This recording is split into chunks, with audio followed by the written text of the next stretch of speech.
You're listening to No Limits, episode 79, and joined by Nick from Friday Night Gamecast.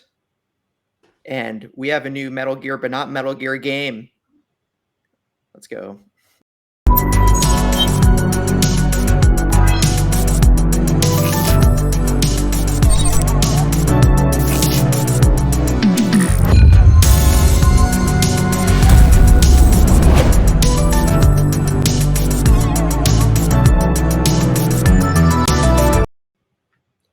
Hello, everyone. My name is Taylor, and I'm joined by my co-hosts Sam, Breanna, and Nikolai at Night from Friday Night Gamecast. You might have heard his name from our patron list because he is a patron. We appreciate him very much. Thank you, Nick. But he also hosts that podcast, Friday Night Gamecast, and we wanted to get him on the show at some point. And we had this date scheduled for a while, and it just so happened it was probably on the most news-filled week maybe since the summer for PlayStation. I've been thinking that since the State of Play came out. I was like, I am so glad that the stars aligned and I finally was able to jump on No Limits now that we have just an absolute plethora of news to really dig into and break apart for the rest of 2024. So thank you guys for having me. I'm really excited to be here working with Kevin and formerly Ethan on Project XCast was always it was an absolute pleasure. So I'm really, really happy I can jump back in with you guys here on No Limits and join the full crew. Thank you, Nick. Absolutely. Yeah, it's awesome. And audio listeners, his setup for his room setup is definitely the flagship PlayStation setup I would have in my room. He's got the 4 symbols lit up blue. He has a poster with anime. Sam, I'm sorry, not Sam. Nick, what are those characters in the background there? This is actually, I would say, obviously Kevin, host of Project X Talk. He's not allowed on No Limits, but this is one of his favorite Nintendo Switch games, Fire Emblem Three Houses. Three Houses. So I got a special art commission of 3 houses back there, and I got a tall Claude? neck over here that I got it's Claude and Edelgard and Dimitri. Yeah, love it. Right. Awesome. That's one of my favorites. Right, and that's a Horizon Zero Dawn. I think it's the Forbidden West version of a tall neck. I gotta actually build it. It's very funny. I got this for Christmas the other year, and then I've been planning on maybe doing a building stream on Twitch, just chatting with some friends while I put one together. I feel like that would be a good time, but I just need to make time to actually make that happen. But yeah, as I've been meaning to also get another thing because there's a little bit of an empty space on this side, so I've been meaning maybe I have a Last of Us Part 2 poster that I'm probably need to get a nice frame for. I know Breanna's the queen of frames over here, so I might be able to tap her for some guidance on what to do for that one. Right. Do you like Last of Us Part 2 more than the first game? Oh, that's a complicated question. Let me put it to you this way. I think that The Last of Us Part 2 from a gameplay perspective is probably one of the most masterful games I've ever played. I agree with that. I think that the story is really, really divisive and almost purposefully so sometimes. But I love the artistry of where the story went. Would I have written it that way?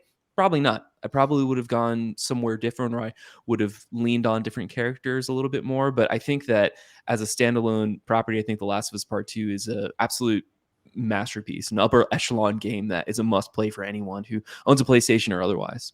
So if I said you have to take Last of Us Part 1 and Last of Us Part 2, what are you taking, Nick? I'm taking The Last of Us Part 1 remastered for the PS4 over The Last of Us Part 1 remake for sure.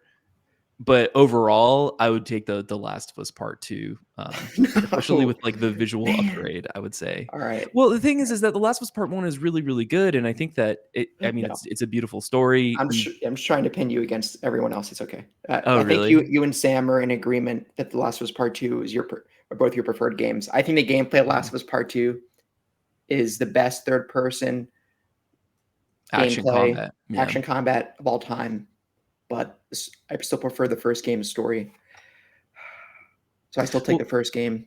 The first game's story is a little bit simpler and it's a little bit easier to, I think, emotionally attach to. Whereas like the second game is like you don't really play the second game out of enjoyment. You do it when you're trying to go on an emotional pilgrimage, I think, Right. to a certain degree. And it's like, it's not something that you can just pick up lightly and play again because it's so dark and heavy at times. But yeah. Agreed. Well, you passed the first inspection, so it's okay. Oh, wonderful. Thank you. Thank you. Appreciate it. And remember, you can find, I guess going back to the intro, you can find the video version of this pod over on youtube.com/save the game media every Tuesday. While you're over there, make sure to subscribe to the channel. If you'd rather listen to audio, we are on all your favorite podcast services. We would love it if you could leave us a review. It helps us grow, and we would love any feedback. If you want to support us and get early access to all Save the Game Media content, head over to patreon.com/save the game media and choose the tier that's right for you. Just like our current patrons did: Fabulous Breanna, Breanna's mom, Breanna's brother, Lindsay, Nikolai Knight, again joining us today, Cypher Primus, Brenton Myers, Marcus O'Neill, Lillian, Mimi J, David Hotwright, Dave Harp, the Xbox Expansion Pass, Alpaca Tom, Lee Navarro, and the Good Sir. Also, interact with us in the Discord. Links are all in the show notes. All right, so Nick is the guest of honor. What have you been playing recently? Oh, I'm so glad that you asked this. I have an entire list, and it's actually one of the projects that I'm working on, is just to kind of give live updates to my Patreon supporters for the Friday Night Gamecast of what I've been working on recently. When we closed out the season 2, we kind of gave our game of the year. My game of the year for last year was Resident Evil 4 Remake, one of my favorite Ooh, games of all nice. time. Absolutely incredible. And the only reason why Baldur's Gate 3 wasn't higher is because I haven't beat Baldur's Gate 3 yet. So that's something that I need to get back to for sure. But my winter break game that I thought, oh, no big deal, I'm just gonna, mainline the story, run through it, was Cyberpunk 2077. Now, let me tell you how badly I underestimated how much I love CD Projekt Red side content. I put 128 or 132 hours into that game over the course of maybe, I'd say, 3 or 4 weeks. And then by the time I got to Phantom Liberty, I was a little bit burned out, so I had to take a break. But then I came back in and finished Phantom Liberty. And let me tell you, absolutely incredible experience. I was playing the best version of Cyberpunk, I think. It's arguably like the way that we should have played it at release.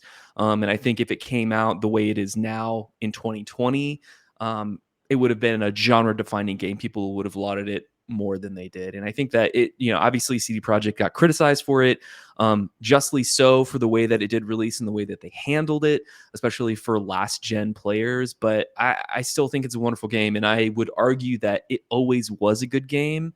It was just so surrounded in controversy that there was no space for people to talk about what an amazing, incredible narrative experience it was. It's literally just a noir detective spy espionage game, and that's really what it is. It's harkening back to so many of those old cool games from the 360 and PS2 era. Like, I'm thinking of Heavy Rain, I'm thinking of a lot of other the David Cage experiences while I'm playing through it, but it's in this incredible player as V, and she is just, when we talk about main characters, one of the coolest main characters. And I say she because I played as the female V, which I feel like is pretty canon. I don't know, it, regardless, that has neither here nor there, but I think that it is just really, really good. And then Phantom Liberty ratcheted up a notch with obviously the star power of Idris Elba and the other Hollywood actors they got to play in the multiple main character parts of that game. It's just, everything is just balls to the wall action, and it's oozing with style. So I can't recommend anybody play it more now that we have all of these quality of life experiences. As you go through the game, you can romance characters. And when I was really digging into the game, they even open up a side option, like a little side mission, where once you have a romance established with a main character in that game, you can call them to go to your apartment to have a little date. It's just so cool. There's so much stuff that you can do to have a lived in real world experience in Night City, and Night City is almost a character itself in that game. So it's just, I loved it from front to back. Awesome. But other than Cyberpunk, I've been playing Cocoon. I beat Cocoon. It was one of Ooh. those games you can play in a day, and I felt like I was seeing the Matrix as I was going through there. I've never been like the best at puzzle games, but for some reason, this game really hit the right mark with me, and I just blew through it. So Cocoon is a wonderful Game Pass option for people who do have that Game Pass Ultimate subscription. I've also been playing Power World. I did a little bit of content about Power World on the Gaming Together podcast with Philip and Nave over there, and that was really, really good fun. It's not the it's I mean it's another game surrounded by absolute controversy on Twitter, the website formerly known as Twitter, and I think that a lot of people have a lot of opinions about it. But I think one of the biggest takeaways, if I could just like relay it really quickly here, is the idea that there is a lot of fun to be had in that game. And I think if you just give it space, if you just jump in, check it out, see it, try to close your ears to a lot of the controversy surrounding it, you will have a good time when you're jumping into Power World. It's really, really fun. I tried the demo for Prince of Persia: The Lost Crown, fell in love with it. But I don't have a lot of time on my hands right now because I'm trying to get ready for Dragon's Dogma 2 and Final Fantasy VII Rebirth. So I'm going to have to shelve that. And then maybe when Ubisoft sale comes around, which it inevitably will later this year, I'll pick that up on the cheap and get through the rest of that. But that's what I've been up to lately. Awesome. If you don't mind me asking, what platform are you playing Cyberpunk on? I played it on PC. I got it off of Steam. Yeah. Good. Nice. Yeah. It's really, really great. I actually ran an HDMI cable from my computer. I put a hole in my wall and I ran it to my OLED out in the living room so I could play it with that OLED experience. And it's 10 out of 10. It's so good. That's great. Yeah. Awesome. Well, I don't think I could top that. What have you been playing, Bree? You're muted. You're muted. Oh, awkward. I was gonna say, what makes you think that I could top that? But okay, what have I been up to? Well, I've been playing for video games. I've been playing Potion Permit. I've even obviously further into the game, and I am loving that game so much. It's so fun and so cozy, and exactly the vibe that I was looking for in that game. Yeah. I'm kind of waiting for the romance part to unlock because you have to like get to a certain level of friendship or whatever. So I'm waiting for that because I think that'll be fun. What else have I been doing? I've been actually watching a lot of anime recently. I'm trying to catch up on the season a little bit. So just watching a lot of like seasonal stuff. I think we did an anime cast about this, so you should watch that for full recommendations. But my two big ones are Solo Leveling and A Sign of Affection. Those are the two that are like so good. So good. Did you tell me about A Sign of Affection? That's a new romance anime? Okay, great. Yes, I have to put that on my list. It was so good. It's so good. And it's so get in cozy. The feels. It's really good. And then I've been reading another Harry Potter fan fiction, so we don't have to get into it, but it's basically a rewrite of the last book, but Draco is part of like Draco's part of like the group that goes. So they like massively improved the last 7th book, right? Yeah. Yeah, great. Love it. Pick up the pieces, internet. Thank you. Wow, that bad. The internet really does pull through. That's why I keep saying like I think I'm gonna watch all of Merlin just so I can read the Merlin fan fiction that like kind of fixes it. So we'll see. Yeah. Nice. Now before we move on, was Merlin like a show that was on like USA or something? It was like a mainline syndication TV show. I can't remember what channel it was on here. I almost want to say it was on maybe? Sci-Fi. Okay. That makes but sense. Yeah, it's just like another King Arthur retelling. But like I thought the show was really good. I just didn't. I stopped watching it and then they like canceled it, and then I was like, well, I guess I should have never watched it then because I was upset that they prime canceled it. Time television over here. I can tell you that for free. Yeah. So it definitely wasn't. It was on one of the random channels. So for us, outstanding, because we're like British people. What the? What have we ever done for you, you know? Besides created the whole King Arthur, canon, the lore of King Arthur himself. What was my favorite retelling of that universe was the Guy Ritchie film with Jude Law. Loved it. It was absolute nonsense, but really, really fun. I think all my favorite retellings are books. Yeah. Unsurprising. Nice. What about you, Sam? Yeah, that's what I was about to say. What have you been playing? That's not under embargo.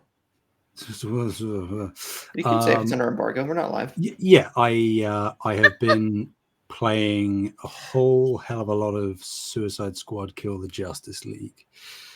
Did you kill them? Did you kill the Justice League yet? You bet your ass I did, Taylor. Please Every don't curse. single one of them. That's a lie, actually. You don't kill one of them. I find it so strange that there's a vitriol online that in a game called Kill the Justice League, you do in fact kill the Justice League. I don't quite understand where that disconnect is in people's brains. I assume maybe they thought it was like a fake out and that was like the goal, but you wouldn't actually do it. Yeah. But still, well, a lot of like what Amanda Waller does, like, or what she does with that Suicide Squad team is that they start out on a mission and then everything goes foobar, and then they can't actually accomplish so they have to pivot to something either even crazier or ballsier or something along those lines. So I don't know. I just think that a lot of people really, really look at the Arkham universe as the S tier representation of the DC universe in video games. And so for them to mess with that canon, I think that they might be a little bit bummed about it. I think that really they are anybody who is upset with the game, rightly or wrongly, is probably using other arguments to veil that argument. They're saying something else where in reality the root of the problem is that if it was a complete Elseworlds detached thing, it wouldn't matter. But because it is Arkham, Batman, this is canon to those previous games. I think that's where people take issue. I think I've said it on a recording before, last week maybe. I am unironically having a pretty good time with it.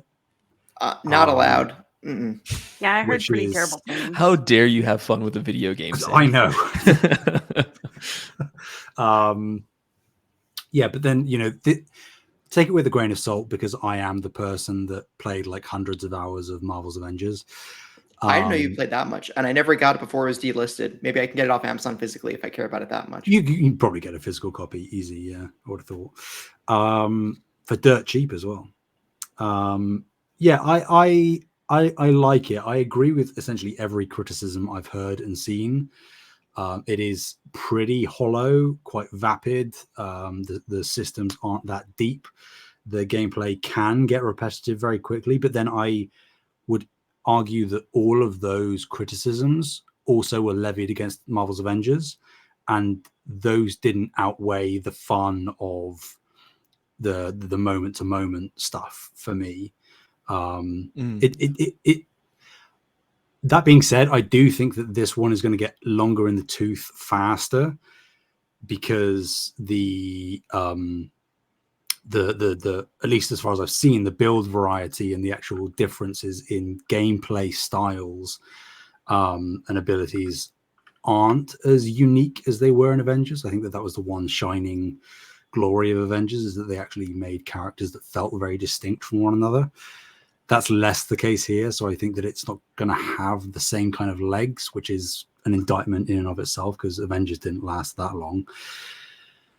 But no, I am having fun. I wrapped up the story earlier today, and for I would say the same thing for Avengers, like you, Taylor, saying you might pick up a physical copy dirt cheap, at least to experience the story. I think that whilst this could technically rub you the wrong way more than Avengers ever could because of the Arkhamverse stuff, I do still think that the narrative substance that is here is worth experiencing. So if this is ever on major discount, which it probably will be sooner rather than later, or dropped into a subscription service, I would absolutely recommend at least playing through the narrative section and just drop when the end game kicks off, because that is, again, pretty shallow. I actually did get access to the alpha of this game when they were testing the servers, and Will and I were both able to jump in. We weren't able to find time to jump in at the same time. I will say I really, really liked what I felt of the traversal. I could imagine with some characters it would be a lot more fun than others. I wasn't a huge fan of the way that Harley moved. It was like they were trying to imitate Insomniac Spider-Man, but they couldn't quite get those systems nailed down, which I wouldn't be surprised if they couldn't. But it was something that has come to my mind is that obviously they're so dedicated to this being a live service game, and I'm imagining that they're doing it just because of finances, because it makes sense financially for them to help support what other future games they want to get for the Rocksteady Arkhamverse. But do you think when it comes to live service, are they doing enough, if not more than what we've seen from Destiny 2 rather, or like some of the games that are active ongoing live service games now? That's such an interesting question. I would love to give you a definitive answer, but I think that the live service minefield is more temperamental and unpredictable than ever, really. And it seems like even if a live service game comes out and does relatively well in the first few weeks, it could nosedive and die within a couple of months. I would say, again, I'm not really a massive live service guy, so the only thing that I've played comparable would be Avengers. I think that right now at launch, the end game is, again, pretty shallow, but the first season of post-launch content, which has, the Joker as a playable character, brand new environments, new missions, gear, that kind of thing, that's dropping next month, which is a far better pace than Marvel's Avengers ever managed to attain. If they can sustain that pace, which it seems that like they're trying to do, maybe, Okay. It's so hard to say. I think that I agree with you. The traversal and stuff is something that is pretty solid in this game. I agree with stuff like Harley feeling pretty bad. I think if they just remove the cooldown on that grapple, it would be fine. Sure. If you could essentially like budget Spider-Man your way around without having to worry about cooldowns, that would be fine. Yeah. And I think that that's totally viable as well. I don't know why they haven't just done that automatically. But yeah, like time will tell. I think it's... Do I think Rocksteady could pull it off with the quality of the game that's currently here? I have more faith in this than other live service attempts I've seen as of late, but that isn't really saying much. So yeah, we'll see.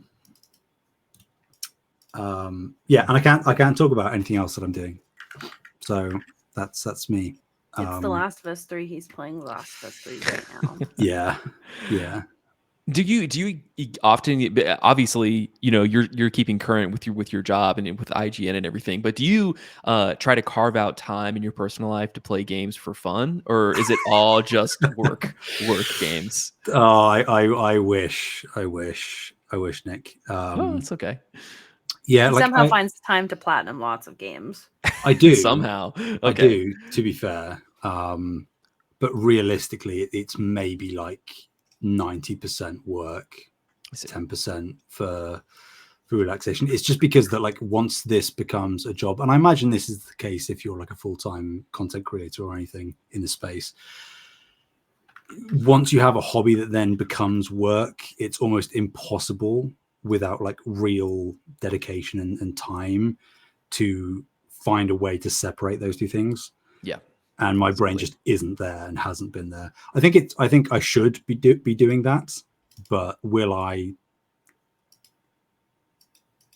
TBD, Yeah, we talk about wellness and self-care, and it had been for a while there where I was playing my ROG Ally, or I have a 3DS that I'll occasionally play Fire Emblem Conquest on before bed. But then it started catching up to me. My sleep schedule was being terrible, and then obviously reading a bunch of like articles online and research about blue light right before you go to sleep, and it's terrible. You're not getting the best restful sleep that you can unless you try to turn off the phone and put away the screens at least 30 minutes before actually sleeping. So it's something you got to be mindful of. It's hard to keep up at this day and age, especially when you have deadlines coming up and commitments. Exactly. Too.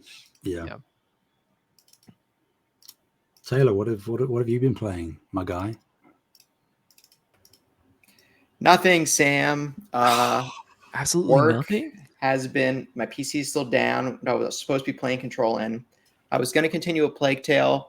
This did play happen, and then I felt tempted to download Death Stranding because I never played the game after a few hours.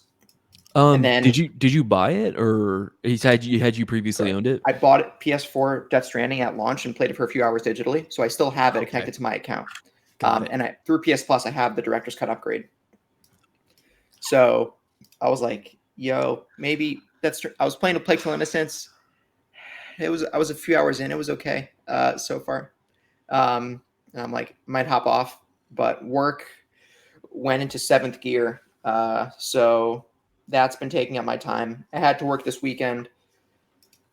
I work on vital infrastructure. Yeah, work on vital infrastructure, and when stuff goes wrong and you find out a product in your production system has been delinquent, for lack of a better word, for 7 years, and you need to fix it, they start asking you to work a lot. Are you salaried, or do they at least pay you overtime? So I'm union represented, so I get overtime. I'm an engineer, but I do get overtime. Awesome. So yeah, at least I have that. So my silver lining is I got conveyor belt sushi last night, so that my overtime paid for that, and anything related to my PC woes, I'll say the silver lining is my OT is paying for any monetary inconveniences from that. So yes, yeah. Are you gonna get a 4090 once you get it all up and running? No, You're gonna get a new graphics card? That's just to recoup cost from having to replace a motherboard and a PSU. Well, I bought a new plate and bought a new power supply anyway. So it's what motherboard are we going with, since you have to replace it? Because this is very interesting to me. I'm a tech nerd. Okay, yeah. So I had a Ryzen. So Breanna, this might start sounding like gibberish. I got upgraded to a Ryzen 5700X on my AM4 motherboard in December, and after moving, my PC wouldn't turn on. Oh no! No lights, no nothing, and I'm like, that power supply. Tried my friend's power supply that he used in his PC. I know it works. Didn't work. Yeah. I'm like, okay, I think it's either motherboard or processor. I swapped out to my old processor. Nothing. Okay. And so I'm like, has to be the motherboard. But I decided to upgrade my power supply anyway because I was running 550 watts on a 3070, which is a bit low. Yeah, that's not enough. I don't think. Okay, for the record, I don't think I bricked my graphics card, but I think I could use more wattage. So I upgraded to 850 watt Supernova PSU. And new motherboard, and also got a 5700X replacement because when I was changing out processors to test if it was a CPU issue, my heatsink took out the Ryzen processor with it, and a couple pins were bent. No, and I was that's like, awful. I was like, dude, that is so I'm not dealing with this. So I looked at what date it was because I bought the CPU on December 7th. Amazon's holiday return policy extends to January 31st. Yeah. It was January 28th. So I'm like, defective. Click. Yeah. Click. And you got the refund confirmation yesterday, and I got a new 5700X. So I could have upgraded to AM5. If I knew my CPU was that a Ryzen maybe 7, or was it the XDX models that they are coming out with? I think it was just Ryzen 57, regular Ryzen 7. Okay, got it. I was going to upgrade to, I was thinking if I knew my CPU was going to fail, maybe I should have upgraded to an AM5 motherboard. Then I would have also had to buy new RAM. And I'm like, exactly. You'd have to basically just do a new build if you're going to go to AM5. And I'm like, I think I'll save that for my next rebuild in 4 to 6 years. Yeah. So anyway, that's what's going on there. If my graphics card doesn't work, I'm going to be really mad. Although I really think it will work, because when I was testing my new motherboard with my new power supply, I put in the GPU on the counter with my motherboard, and I plugged it into the power supply. Fans were running, lights were on. Okay. It was at least getting power. So I'm like, I think it'll be fine. Well, that's good. And I mean, the 40 series supers that they just came out with seem to be working pretty well. I know. Did you go Radeon, or did you go GTX? I have a 3070. So okay, got it. Yeah, I do too. I got a EVGA. Yeah, love it. Can't go wrong. Yeah. So all that is to say, I've been wanting to rebuild my computer. I was going to do it yesterday, but then I had to work yesterday. I was going to do it today, but I have to work later today. So I think I should be out of the woods by this coming weekend, so I can get my PC back. But yeah, other than that, I've been relegated to Stop it. If that's biting me. relegated to consoles. Not saying it's bad, all right? I'm just saying I was playing Control on PC because I wanted to go. I played Alan Wake Remastered last year and American Nightmare, and I wanted to go down the list, Control, Alan Wake 2, but it's going to be on hiatus until my PC's rebuilt. So anyway, I didn't play if I anything. could go backwards in time, I think Control was probably my game of the year of 2019. Like, what an incredible, I mean, that year was crazy. It was a weird year, actually, but I think of the games that came out that year, Control, in retrospective, was the favorite, like, hands down, of anything that I played that year. And I think Fallen Order came out that same year, if not shortly before or after Control came around in that time frame. But yeah, absolutely loved Control. And I would say about Plague Tale, if you wanted to organize your gameplay with it, that is a 48-hour game. You know, meal prep for yourself a little bit, sit on the couch on Sunday, play through it. You'll finish it on Sunday or Saturday and Sunday, full days, no time off. You know, just play through it all and you'll be good. Yeah. Kevin keeps saying its praises. I'm like, all right, Kev, I'll give it a shot. Yeah. I think I'll pick it back up and see it through. Just as Kevin's so enthusiastic about it. And I am curious about you all in terms of the PlayStation Plus service, and especially because after watching this last State of Play and getting excited about Death Stranding 2, I was like, I need to go and actually play the first one. And I know that you said that the director's cut is on PlayStation Plus Extra. And I was looking at it online, and I think like for an annual upgrade, it would be just like maybe $70 more for me. But are there enough games besides Death Stranding on there? Do you think like makes that valuable? For me? Well, there's Ghost of Tsushima Director's Cut, which I was also using that for. But let's see. The question is there any other games that make it really valuable? I'll defer to Sam. He's the resident PS Plus guru. I don't think there are, personally. I think Extra, with the pricing, Extra was a good value at $100 a year. The price increase to $135 makes it really tough for me to justify it. Not because I can't afford it, but just from how little games I play through the year in terms of quantity. Doesn't seem like it would seem like it would be more worth it for me to just purchase the $10 upgrades and have it in my library, my PS library indefinitely. But interesting. See what Sam thinks. It's so interesting. I think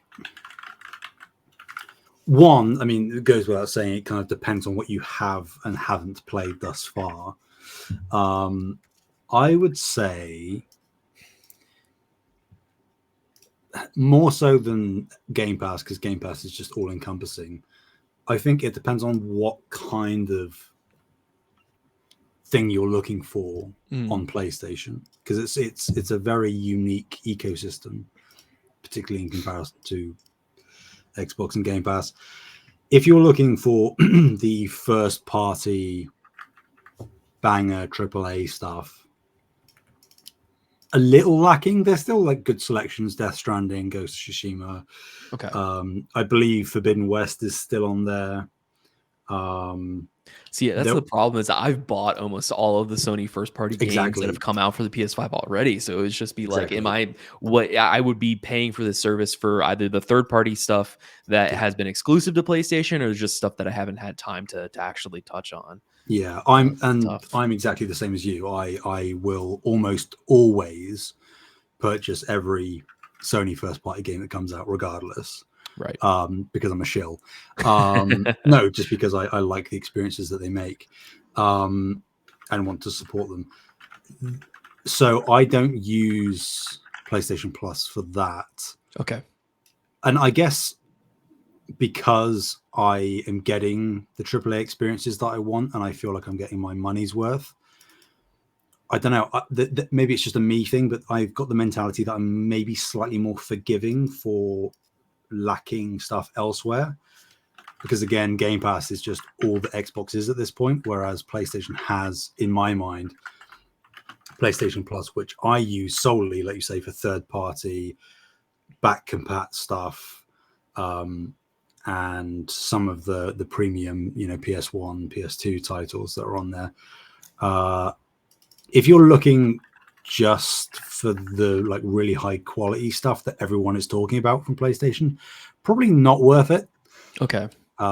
particularly if you're, like you say, have purchased most of the first party games of the past few years anyway. Right. I would still say that like the lower tier is probably still worth it because you get access to the catalog. I think the catalog is relatively strong. And you do every now and then, obviously you get new games every month, but you do now and then get really high quality indie day one releases that, you know, Chia, you had Stray, Foam Stars is coming up. Right. Yeah.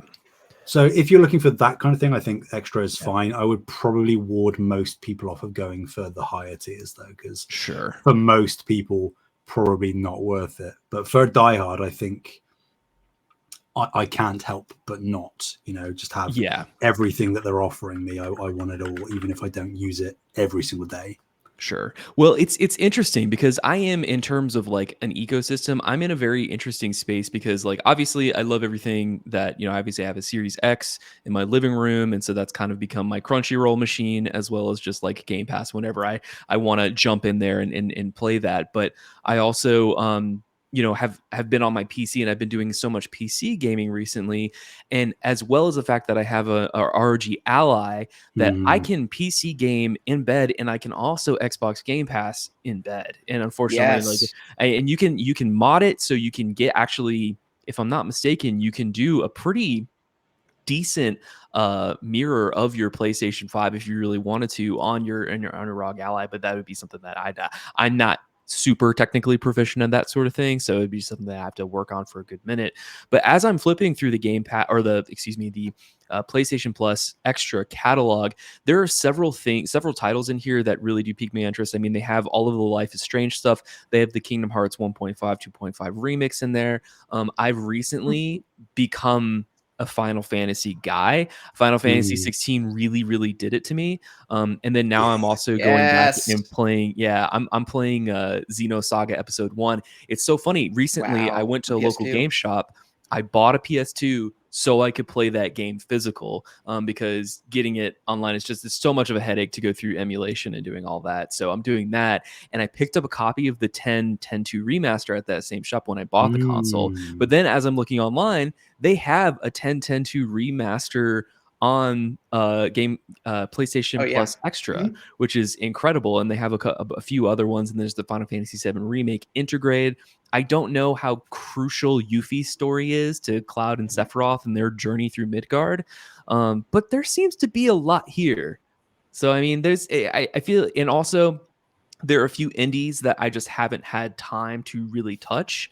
And generally when I do indies, it's either through Game Pass or it's through Steam. So, I mean, I think there might be enough here for me to try it out for a few months, especially stuff like Hotline Miami, or other things like Ghostwire Tokyo, where it's like, I'm not really going to put down money to own it unless it's on crazy steep sale on Steam. Ghostwire Tokyo should be on Game Pass. It is. It is on Game Pass. Yep. Yeah. Okay. But it's like other things like, as I'm flipping through it, I don't really have any interest in any of the Dragon Quest stuff, but Demon Souls is another one where it's like it's a good entry into the FromSoft verse. I have it on my Dave Jackson from Tales from the Backlog. I'm part of his Discord, and he has a backlog resolution list where all of his friends and members sign up to a spreadsheet that's being tracked, and he has like a whole algorithm that's tracking the games that's on your list, what you started and what you've beaten. And Bloodborne is on that list for me to beat this year. It's on my resolution for 2024. And so I think if I get through Bloodborne and Demon Souls is right there, this might be something that I could just jump into for the game, the PlayStation Plus Extra catalog. Hell yeah. Yeah. Yeah, I'd say in the same way that you could recommend it for Game Pass, like try it out for a month or two. Yeah. And if you really do find value in the kind of games there, then stick around. Yeah. Mm-hmm. I appreciate that. I needed somebody to talk me into it for sure. There you go. You have permission. Okay, thank you. I thanks, Sam. I think I'll be downgrading to Extra. In March, my subscription's up.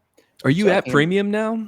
Sorry, I said I'm going to downgrade to Essential. Yes. Yeah. Okay. Essential, because on Extra, I don't play enough video games to warrant having Extra. And the ones that I do grab an Extra are just, like I said, these $10 upgrades that I'd rather just spend the $10 on. Yeah. Like for Ghost of Tsushima, Ghost of Tsushima would be 30 because there's a DLC and the PS5 upgrade. Yeah, Iki Island DLC for that. Iki Island, yeah. I still have yet to play Iki Island, but yeah. Anyway, in another tab, I have Marvel's Avengers on BestBuy.com for $12 in my cart for PS4. See if you can find it anywhere for cheaper than that. I can't. Right before it was delisted, it was going for $4 on PlayStation Store, and I missed it. So that was my chance, Sam. I did warn you, Taylor. You did. You did. 12. I think you could spin that, but it's only if you're really actively interested. If you're just like passively interested, don't do it. It is passive. Okay, don't do it. It's not worth it. Wow. All right. Okay. Well, you guys, we've had officially 40 minutes of Zoomies. How are we Good feeling about stories?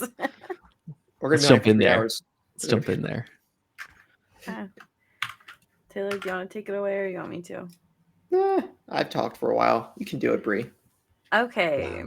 So we are going to be reading off of the PlayStation blog for everything revealed in the January 2024 State of Play. There was a lot of stuff, but we'll just go. I'm just going to read down this list. I have no idea what order this list is on the blog. Okay, so we got a trailer for Dave the Diver. I believe yes, Sam. Was it Godzilla? Yes. Yep. They revealed Godzilla is coming from the abyss in Dave the Diver. How that's gonna work? Please be excited. I don't know. Seems fun. This game is riding like Godzilla times Kong hype. Sorry. Yeah. No, this game is really, really fun. I talked about bedtime gaming. This was another one that was a ROG Ally bedtime game for me, and it is just funny. They have really, really smart writing in there. Playing as Dave, just a big old boy trying to run a sushi restaurant. It's got that sim aspect to it, and you're going out, and it also has a little bit of just like obviously it has some traversal elements or some roguelite elements. Every time you're going into the water, you're trying to capture certain fish in order to bring back to the sushi restaurant, but then you're faced with really, really dangerous aquatic life forms like bone tooth sharks or like hammerheads, or then giant squids and octopus down there. So you're fighting these gargantuan creatures. So having Godzilla, if you play a little bit more of this, does make sense, and it's consistent with the lore. It's just they combine what's just really snarky writing with like really funny anime styled cutscenes as you're playing through the game, and so there's a lot of charm here. And this recently got a lot of hate last year because Kind of Funny was trying to make a debate about whether or not it's a true indie. I don't really think that matters. I just think that the game is fun. It doesn't. Yeah. It doesn't. But I guess that people I think just it was want just a to silly categorize fight it. that kind of. Yeah. I think it was a silly fight that Kind of Funny was having, and then it just turned into like a way bigger argument than it. I mean, like it was also because the internet stole it away. It was also it was about the nomination at Game Awards. At Game Awards for indie, which I think was the main thing. But okay. I need to get back to Dave the Diver. Yeah, I put it down too. But it's one of those easy ones where it's like it's not like Animal Crossing where they make you feel like the worst person ever because you haven't played it when you go back in. So it's something you can just pick back up or put down whenever you want. It's a good game. Okay. I'm actually I think the thing we all want to talk about most is the second thing down. So I'm actually going to reverse the list in case anybody's looking at the document or the article. I have a suggestion. So I just added it because I thought it would be maybe more useful. So the PlayStation blog mentions the games in alphabetical order. I think it would be more fun to talk about them in the order in which they presented. I found a Eurogamer article that I think does that. Perfect. I linked it in the show notes. Thank you. All right. So the next would be Helldivers 2. Right. Every time I see this game, I'm like, man, this game looks so old, and it's not even out yet. I don't know about old. I don't think it looks. I thought it looks good, man. But it looks very cheeky. It looks like Starship Troopers, that we should have actually gotten from the Starship Troopers game. But PlayStation first party games as a service type experience, and there's customization in here. I thought that's pretty cool. I mean, they literally look like ODSTs with capes. They look like hunters from Destiny 2. I mean, that's there could be a 1-for-1 here, but I think it is interesting. I mean, they're literally ripping directly from a lot of the rhetoric and kind of the type of cheekiness of the Starship Troopers franchise, but I think there might be some fun to be had here. Yeah, I got some, for those who remember the PlayStation exclusive Skyhawk. I got a little Skyhawk vibes from the Mars-like terrain of Helldivers 2 and the over-the-shoulder little tongue-in-cheek style that it has. Yeah, I thought it looked cool. I just don't think it's my type of game. It's roguelite, third-person shooter, co-op third-person shooter. So if you really liked Returnal, you might like this game. If you'd like Returnal for the gameplay loop, that is, rather than the Alien-esque atmosphere. Oh, okay. I think that. Go ahead, Sam. Sorry. No, go Nick. Go. Well, the way that I'm approaching this game is that I will get this game if I have enough of my friends be like, Nick, please play this with us. We tried it. We jumped in. It's actually really fun. We want you in there. And I need an excuse to play with my friends on PlayStation because I have enough of people over there that still generally want to play with me when I'm not doing my first party games or my single player games. So I think that that's probably going to be the beauty of it. And my hope is when we talk about a multiplayer experience like this, because this is a new one, this is something that PlayStation invested so heavily in under the guidance and the leadership of Jim Ryan, that the servers are going to be able to handle the load and support of that PlayStation audience who will jump in there. So my hope is that I'm sure we'll see some issues. I'm sure there will be some functionality hiccups that they'll run into over the course of time. But I think that, like it's just going to be a fun, dumb experience to jump in with your friends and do some silly stuff. Maybe have a fun stream. Yeah. Yeah, I think it's so difficult. Because if put it this way, and I know that this is so typical, like Sony mindset or Sony fan mindset. You fanboy. If this game had a single player campaign, I'd almost guarantee be picking it up. Yeah. But I think that because it is solely reliant on cooperative play, and on top of that, that you kind of need to be actively cooperating with your squad. It isn't mainly like you can meet up with randoms and have fun in the same way that you could shouting what you need to do at friends. I think that is the hurdle that is going to hurt this game. If anything, I think that quality wise, it looks good.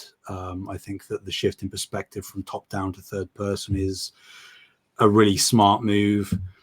I love the humor and the sort of tongue in cheek approach, as Nick said. The customization is like, I'm all about that stuff. If anything's going to rope me in, it's that kind of thing. But yeah, I'm almost like word for word exactly where you are, Nick. If people play it other than me and are like, you need to try this out, then I'll go for it. But I don't think I'm going to bite the bullet otherwise. You know, Helldivers 2 would have been a good game to release day one on PS Plus Extra. Agreed. It's interesting. Like, I know that we'll be talking about it shortly, but like the fact that this and Foam Stars is coming out in the same month, and Foam Stars is a day one PS Plus release, but this isn't. Right. Interesting choice. Well, isn't Foam Stars Square? It is. Yeah, but like to have two live service third person shooters launching in the same month, one being PS Plus is strange. You would have thought maybe that PlayStation would have a more vested interest that Helldivers succeeds than Foam Stars does.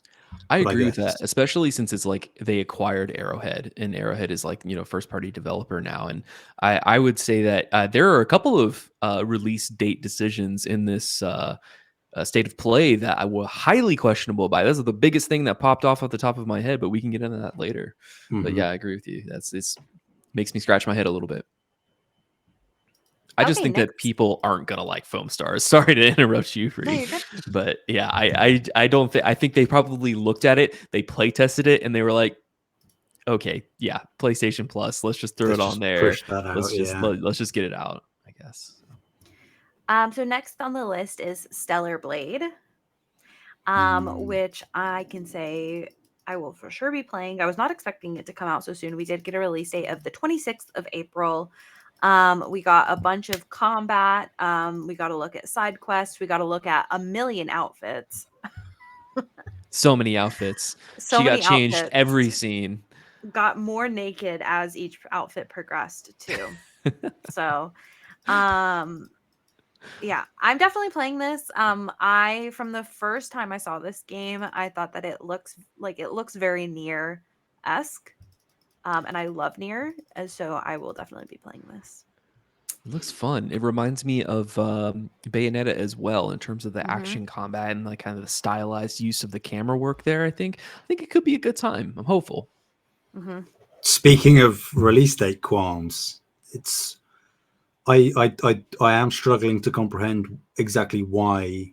And granted, this is mainly all third party, second party stuff, but why PlayStation is so adamant on completely overly front loading this year, and Because it's potentially Q4. leaving They got the to last. get it out before the end of Q4. We got to I make the guess so. shareholders the happy. fiscal year, right? I guess, but it's weird optically to see so many games smushed together as console exclusives. And as far as we know, currently the latter half of the year being a bit barren. Right. And Final Fantasy 16, Echoes of the Fallen, which is or it was a Rising Tide. Which I think Rising Tide, which Rising is Tide, the bigger DLC, is also releasing in the spring. Yeah. So yeah, we're gonna have a slow summer. I think that'll be nice for backlog folks like myself. But yeah, it's gonna be a slow Amen. summer. Besides That's what I Senua, need. or Spy Times Anya Operation What- Memories, of course. what do you think of Stellar Blade, guys? Other than the timing, I think it looks I think- okay. I think it looks great. I was much higher on it every other time it's been shown. I think it looked the weakest it's looked in this state of play. Because when it was first revealed, and I think the other trailer after the reveal seemed to make it look far more fast-paced and flashy than the gameplay of this state of play seemed to indicate. I don't have like an overt problem with that necessarily. It gave me very strong FF7 vibes actually, but I don't know. I was maybe expecting something with a little more DMC energy from the other times they've shown it, and that might not be the game we're getting, which isn't a bad thing. It's just I'm less in than I was prior. Yeah, Okay. I think that it's really interesting. I just don't know where to land with this game. Obviously, I love the Nier franchise as anybody else does, and I really would like this to be a really fun action combat experience. This gives me a lot of feelings of something that is going to be relatively vapid narratively, though. Like I can see you going from scene to scene and talking to these characters, and them being beautifully rendered in gorgeous environments, and it just make no sense as to what this character's motivation is, or they're getting so deeply in their bag of maybe esoteric philosophy in terms of what they're trying to tell in the story that it's just not attachable by anyone. So I'm going to hold my reservations until I actually see someone definitively come out and be like, this is the type of experience you're gaming, because I agree with you, this was not the best way for them to show this. I would have to say, like, I almost wonder if you're getting that vibe on the story, because the audio from the trailer felt very like slapped together. It didn't feel like it was the real voice cast, or if it was the real voice cast, it wasn't like an accurate depiction of what the dub will be, because like the way that it was dubbed was very like over the top and like dramatic. And I would hope that that's not that I will be playing this in the dub version. I usually play with like the native language where the game was made, if that's an option. But like I'm wondering if that's kind of part of it, because the lines of dialogue that were delivered were like really cheesy, and I wonder if that's kind of affecting it. But Could be who knows? I will say before we move on, I do think there is a strong chance, not necessarily a guarantee, but a strong chance that Shift Up, the developers of Stellar Blade, are a potential acquisition target if this goes well. I think that they've partnered up with them. It's South Korean developer, Yes. I believe. Yeah.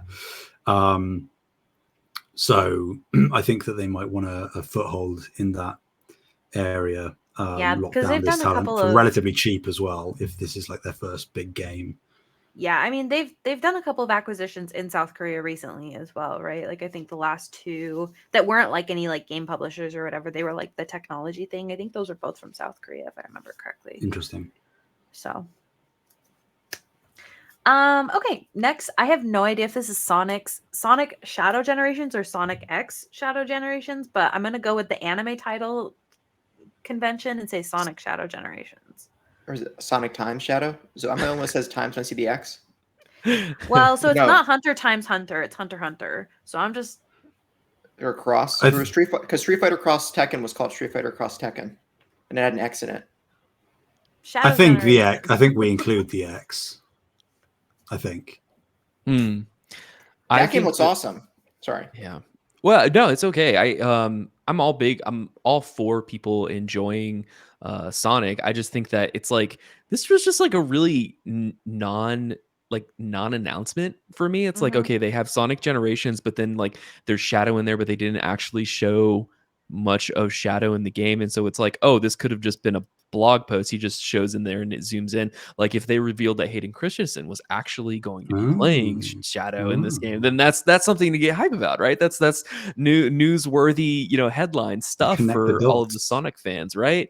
But I think that it's real interesting. We'll see what goes on there. I need to go back and play Sonic Frontiers. I need a decent reason to like get into modern Sonic games. They just haven't given to me. Now, I say that I have in the studio in my third bedroom, I have a Sonic 2 movie poster that they gave out at my local theater. So I loved the two movies, and to see him go Super Sonic at the end of the last one, and now hearing about the return of Jim Carrey, there's a lot to be excited for in terms of the Sonic cinema that's coming out. But it's just like, man, I really wish we could go back to the good old days of Sonic Adventure Battle 2 with the Child Garden and all that good stuff. But they're giving the diehard fans what they want, so you can't say no to that, right? No. Yeah. No. Did anybody else find this a really weird announcement at a PlayStation show though? Yes. Like Sega very rarely makes an appearance at PlayStation. Maybe they're hinting at an acquisition. No way. If anybody's going to acquire, it's going to be Microsoft. It's going to be Microsoft. But no, I would say that like maybe it could be the executives at Sega being like, oh, we've invested so heavily in our partnership with Xbox. Let's throw PlayStation a bone so we're not playing as much favorites. It could be a money thing so they can maintain that positive relationship with PlayStation and maybe keep them on their services for whatever games they have out there. Yeah. But okay, next on this list is Zenless Zone Zero, which is from Hoyoverse, which is the makers of Genshin Impact and Honkai Star Rail. The announcement is that the game is in development. Kyle is very excited. He's the only one. All right. Have any of you ever played any of the Hoyoverse games? I've played Genshin. No. I've played quite a bit of Genshin, but Kyle kept getting mad because all I wanted to do was cook recipes. Dude, that's awesome. Instead of going fighting in the wilderness instead of playing the actual Impact. game, I was like, how can I find more recipes and ingredients? And it's like it's in the game, but not necessarily what the game's for. But it's good. I think that like Hoyoverse does really well at like making sure that they're like the art is incredible. Like the environments and stuff have a lot of like really awesome foliage and stuff like that, so they do a really great job. Gameplay is fun and smooth, so I'm sure this will be great. So more things for Kyle to spend thousands of dollars on. No way, thousands, really? He's definitely on Genshin. He spent over 1,000. I'm pretty no sure. way, bro. Really? I haven't spent $1,000 in the number, but I'm on video games in a year. Well, if you want to say my PC is video games on a new build, no, that's different. I'm fairly certain I've spent over 1,000 on League, but wow, 100%. They won't let you track anymore. The most I spent is $120, and that was Smash Ultimate plus all the DLC. So yeah, I mean, to be fair, you have to remember how many years I've been playing League of Legends, and it's also a free game, so that's like the only way that they get their money. But anyways, okay, next we have just something before you. I just looked it up. I didn't know this actually. both Genshin and Honkai, as well as potentially Zenless, PlayStation console exclusive. I played Honkai Star Rail on my phone. But they're not on Xbox. Sure, natively. sure. Genshin isn't on Xbox. I looked it up and it's not listed as one of the platforms. I could be wrong, but unless Google just lied to me. I know that Will played Genshin on PlayStation, so yeah, I'd imagine. Yeah, they have that relationship with Sony. But that's a pretty big deal. Right? Is Genshin Impact coming to Xbox? The answer to the question is no, it's not on Xbox and is not currently planned to come to Xbox. And that Genshin was before Honkai, right? Yes. So you would assume it's the same for both. And the developer's Chinese, right? Not Japanese. Yeah. Are they not Korean? I thought they were Korean. No, Hoyoverse is Chinese. Okay. Yeah, like a good strategic partnership, it seems like, because those games obviously from Kyle alone make bank. So yes, but it's like my question is that in terms of messaging, why was this in the state of play? Like we got maybe 5 to 8 seconds of like gameplay before they had moved on to the Foam Stars, which we're about to do. But at the same time, it's just like it just reeks of padding. Like we've heard about this game for the last 3 presentations. I guess I'm not sure. It's in like the most optimistic sense, even though I'm not ever going to touch this game. It's reaffirming and reminding people watching that if you like these games, Genshin and Honkai, PlayStation is going to be the console to play them on. Okay. I think like again, I don't pay attention that much, but from what I've heard, there is quite a bit of hype around Zenless Zone Zero. Yeah. So okay, I think they're like, this game's upcoming and you can play it on PlayStation. So whether that's at launch, because it just says in development, I don't know whether that's going to be when the game launches, you'll be able to play it on PlayStation. But I did look it up. MiHoYo is the parent company of Hoyoverse, and they are based in Shanghai. Interesting. So, okay. There we go. Okay, then we got a preview for season 1 of Foam Stars, which will be coming on February 6th. Splatoon, baby. Splatoon 4. Then talk about Dave the Diver again. We'll skip past it. That's all we have to say about Foam Stars. I have nothing. So yeah, it's a thing. Sure I hope it pleasantly surprises all of us. Sam's gonna play it though. I'm gonna try it for sure. I don't. It's free. It's going to be on Essentials, so it's free. Yeah.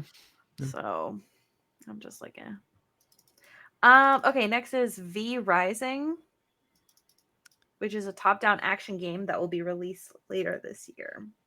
Survival Dracula, a hard pass for me.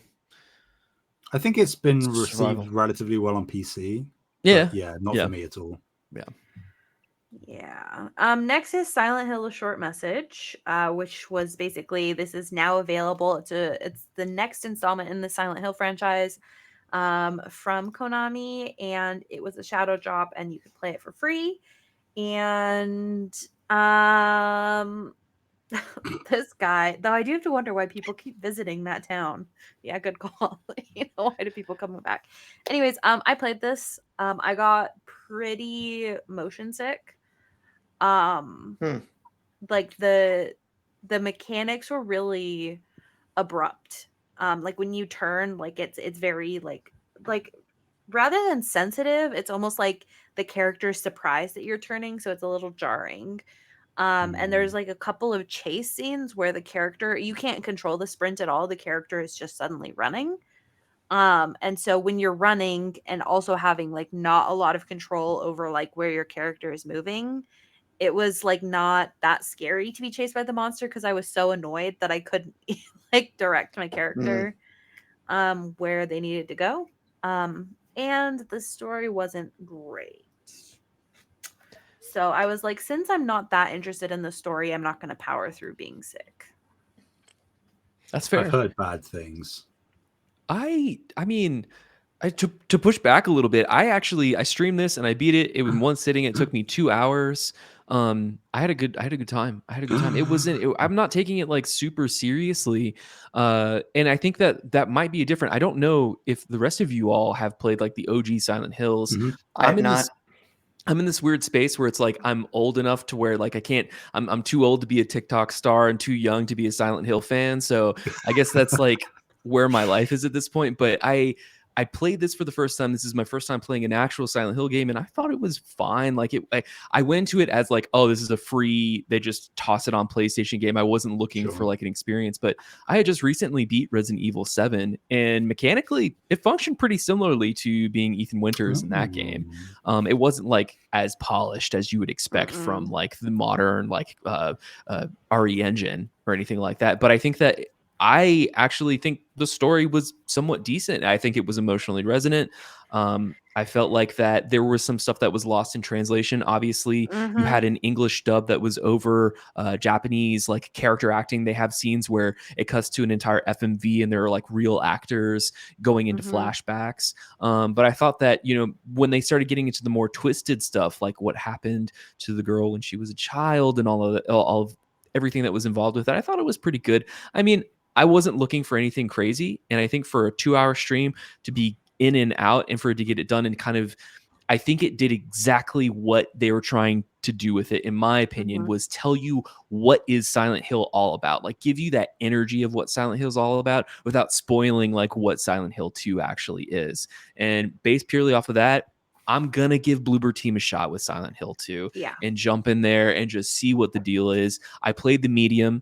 I actually enjoyed, again, like I think I was a minority, like mechanically the medium was jank, but in terms of the story that they were telling, I thought it was relatively interesting. I just love it when they pair like Eastern, like old degraded Eastern Europe, like Eastern Russia styled environments with like spooky metaphysical horror contexts. And I think that that's like them combining that, especially with like the Japanese and the German as it kind of clashes together in this like horror story. I thought it's interesting. It's kind of cool in a way, but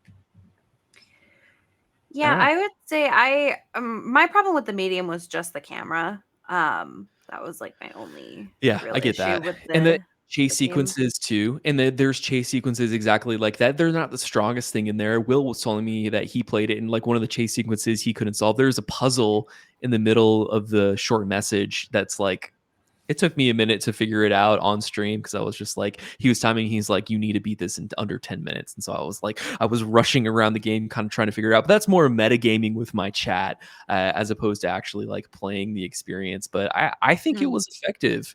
And if I'm not mistaken, it was written by one of the lead producers over at Konami who was like attached to the Silent Hill projects.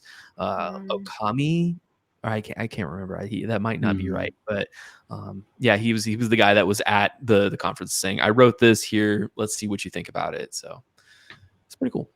Okay, cool. Next we got a little bit of a look at Silent Hill 2. The latest look we saw our hero fighting off a number of torsos. Yeah, that is what we saw. I thought it looked very good. It's pretty good. Did you think it looked good, Taylor? I did. I thought it looked awesome. I thought it looked like I don't think it looked great. I think it looked good, and it looked better than the medium. And I'm just hoping that Konami is giving Bluebird enough money for this to be polished, because that's really what I'm looking for from an experience like this. It's like we already got the original game, and if we really wanted to, we could probably go back there and just push through those old 2000s era mechanics. But like, give us a reason to play it and feel good about playing it modern day, right? Yeah, I think that from what I could tell with the trailer, it seems like they don't have that weird locked camera. So I think I'll have a good time with the game. I don't know if it's going to be like this is a great game or if it's just going to be like, oh, this was a good time. But I'm hopeful. I'm pretty down on this. I gotta say. Really? Okay. Yeah. I played the original Silent Hill 2, and you know, I think it goes without saying that a lot of people laud it as like an all-time, classic. I wasn't a fan of the medium, for various reasons, but I'll put it this way: when the reveal happened and it was like a full CGI trailer, I was like tentatively hopeful, and then this trailer kind of it was exactly what I was hoping it wasn't going to be, which was Bloober trying to do what Capcom have done with the RE remakes. And I just do not think, and I'm not trying to attack Bloober, I just do not think that Bloober is a team that is capable of that kind of level up.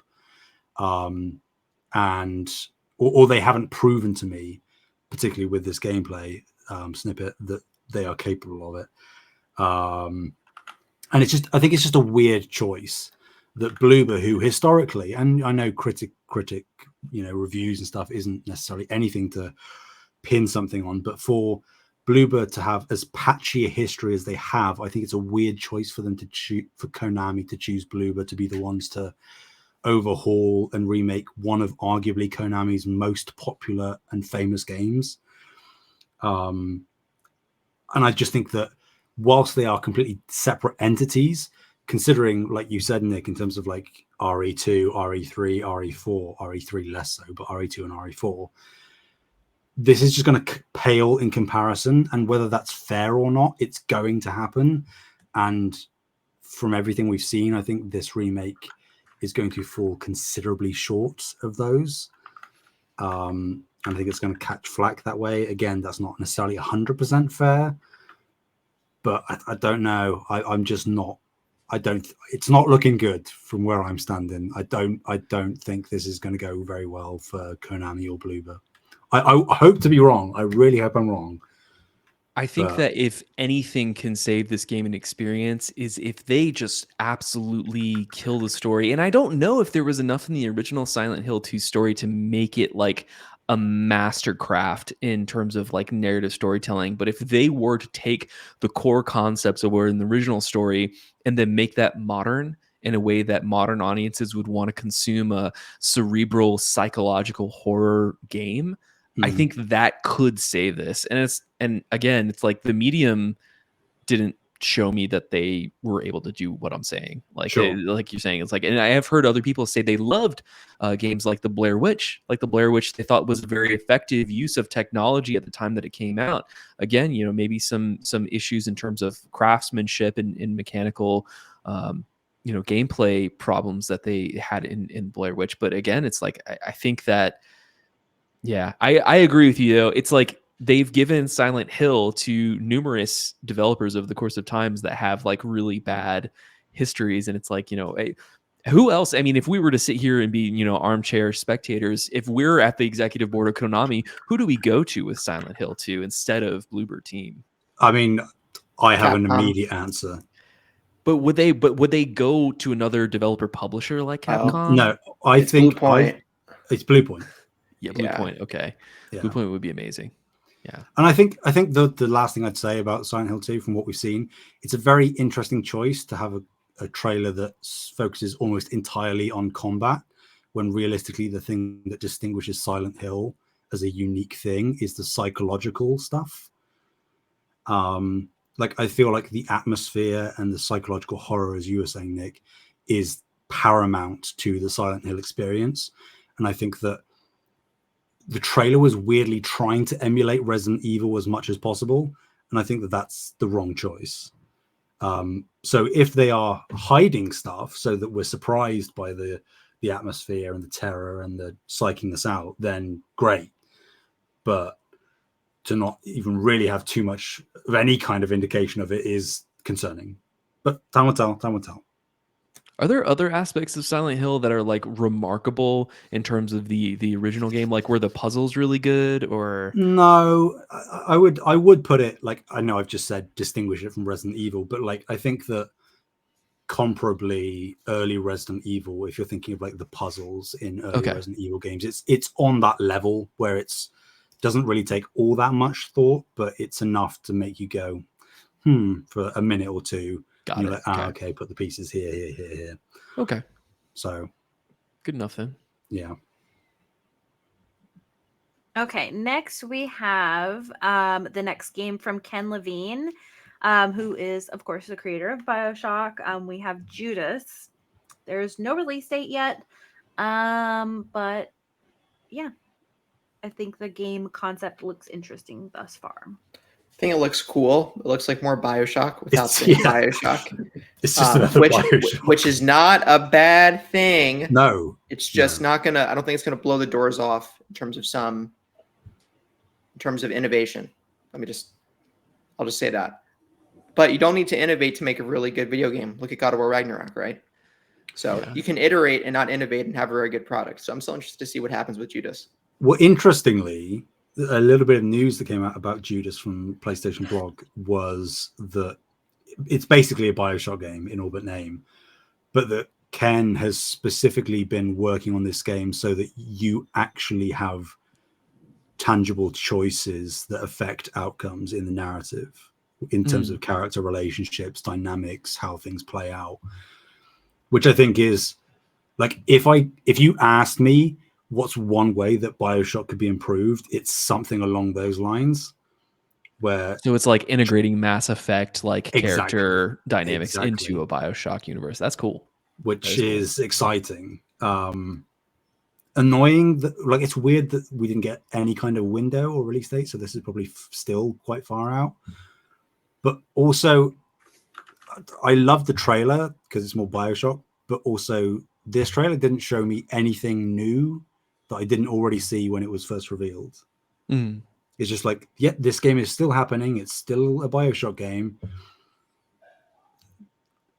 Again, like, can you have too much of a good thing? Maybe not, but I would have loved to have seen maybe some of these mechanics at work in some sense. Don't know. Yeah. I like the elasticity of the character models. I thought it was really cool. Like, there was one where they showed a quick flash of the cutscene where you're in combat with this like amount, like it's patched together horse creature that looked really cool, and then like the face of the one guy as she pulls the shotgun off of his, I guess, dead hand. Yeah, that was really neat. Yeah, there's a lot of style in this game. I get a little bit nervous because Ken Levine is like kind of people call him an auteur, and then I've also read reports, I don't know how recently they are, but there were reports of people who had to work with him and had talked about how bad it was to work with Ken Levine because of what a tyrant he was in his process. And I don't know, maybe if that's just people not really being able to get along in an artistic way in the workplace, or if he's not a good person to work for. But again, try to separate the art from, the developers and the artist, and try to enjoy this for what it is. But yeah, looking forward to seeing like the core of this game and seeing like how they iterate upon, what was already established by BioShock. Alrighty. Next we have Metro Awakening. So this is for PSVR 2, I believe. It'll be coming in 2024, and the person that wrote this article says, I'd recommend reading the novels of this series if you haven't done so already. So I did Google that. Didn't they also confirm a new Metro mainline game too? I'm not sure. Not in this. Metro... No, but they are working on another mainline Metro, yeah. Right. What was the last one? Metro Exodus. So I'm a big Chernobyl guy, and I enjoyed Metro 2033. The TV show Chernobyl, for the record, is the best single season of television of all time. Yes, I'll good. Stand on that hill. Good. But yeah, I did not play Last Light or Exodus, but I really enjoy the world of Metro. And like, I enjoy Stalker, what we call slab jank shooters. That's a slab jank shooters. Sorry, slav jank, I should say. Where it's the Eastern European Fallout, nuclear Fallout type games, like that revolve around nuclear disaster, like Metro, like Chernobyl, like Chernobylite, like Stalker. Interesting. But anyway, I thought if you're a PSVR 2 owner like Sam Heaney is on this podcast, I think Awakening looks kind of fun to jump into. Yeah. It looked good. Yeah, it looks... I think this may be as close as we get to Half-Life Alyx on PSVR 2 without having Half-Life I Alyx. really thought Valve was going to port it. They just haven't yet. I still don't think it's completely off the cards, but you would have thought it would have happened by now if it was going to.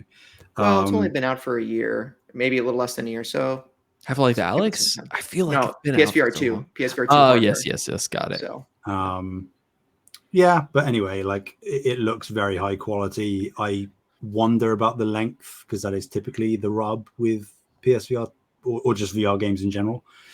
I would imagine it's probably on the short side, maybe like 6 hours ish.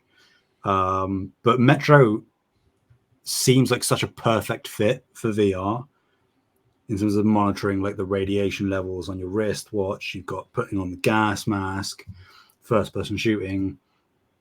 Like it seems like a match made in heaven. Like you got like the horror elements of it as well. In terms of how well like Resident Evil has done with the VR modes with PlayStation and I guess Meta now. Yeah, I probably would never have called this happening, but now that it is happening, it seems like a no-brainer. Mm-hmm. Yeah. Okay. In comparison, we have Legendary Tales right after. I'm just gonna come out and say I'm not a VR guy. It's hard for me to wear stuff on my head, even sunglasses and eyeglasses. I get a lot of like pressure migraines from that. So like VR might just be out of the cards for me biologically. But watching this on the screen, like I actually got sick. Like I got nauseous watching the gameplay from this game. And I don't get motion sick in video games. So I'm like, what is going on here? This is the worst thing I have ever seen. But I guess, I don't know, people want to bash skeletons in VR. This is the game for you. Look, the graphics suck, but I think the motion of it looks fun. Okay. Like it looks like a 2010 era. It looks like the graphics fidelity of PS3 Skyrim, but you can actually stab your skeletons and lop their heads off. That's what it seems like for me. So it looks like a fun 10. If I had a PSVR 2, I think I'd buy it for $10. See, have a little romp. Yeah, but, I'm with you 100%, Taylor. Like almost all VR games display pretty poorly on a flat screen in a trailer. It is a very, very different experience when you're actually in the headset. And you mentioning like PS3 Skyrim is actually quite apt, I would say, because if you go back and look at the trailers for Skyrim VR, it looks atrocious. Not in terms of graphics, but in terms of like gameplay and handling, but actually in motion when you're playing it, it's a great experience. This one looks pretty bad graphically. Yeah. But I think that, like you say, Taylor, I think the gameplay could actually be pretty fun. But that might be copium. I don't know. I just wish that they had more of a reason for PSVR 2 owners to play that console. I just wish that they had more than what's already on there. Like obviously they were strong in some sense with the PSVR 1, and there were games that I heard were received critically well, like what was it, Blood and Truth, I think. It was one of those like the espionage crime thrillers in London or something like that. I think that would be the smart direction to go. Create a bunch of narrative, non-graphically intensive games, fun shooters, or do more like Astrobot Adventure, right? But they just haven't. We've talked about this before. I fully expect, or well, I shouldn't say fully expect. I imagine that when we hear of whatever is next for Astrobot, I think there will be a VR mode for it. Okay. Because I love Playroom. Astrobot's Playroom on the PS5 is what an incredible, fun little game, and to like showcase the haptics on the DualSense. So if they were able to do that for the PSVR 2, that'd just be delightful for the people who have that franchise, I can imagine. Yeah, like Rescue Mission on the original PSVR is probably my favorite VR game outside of Beat Saber.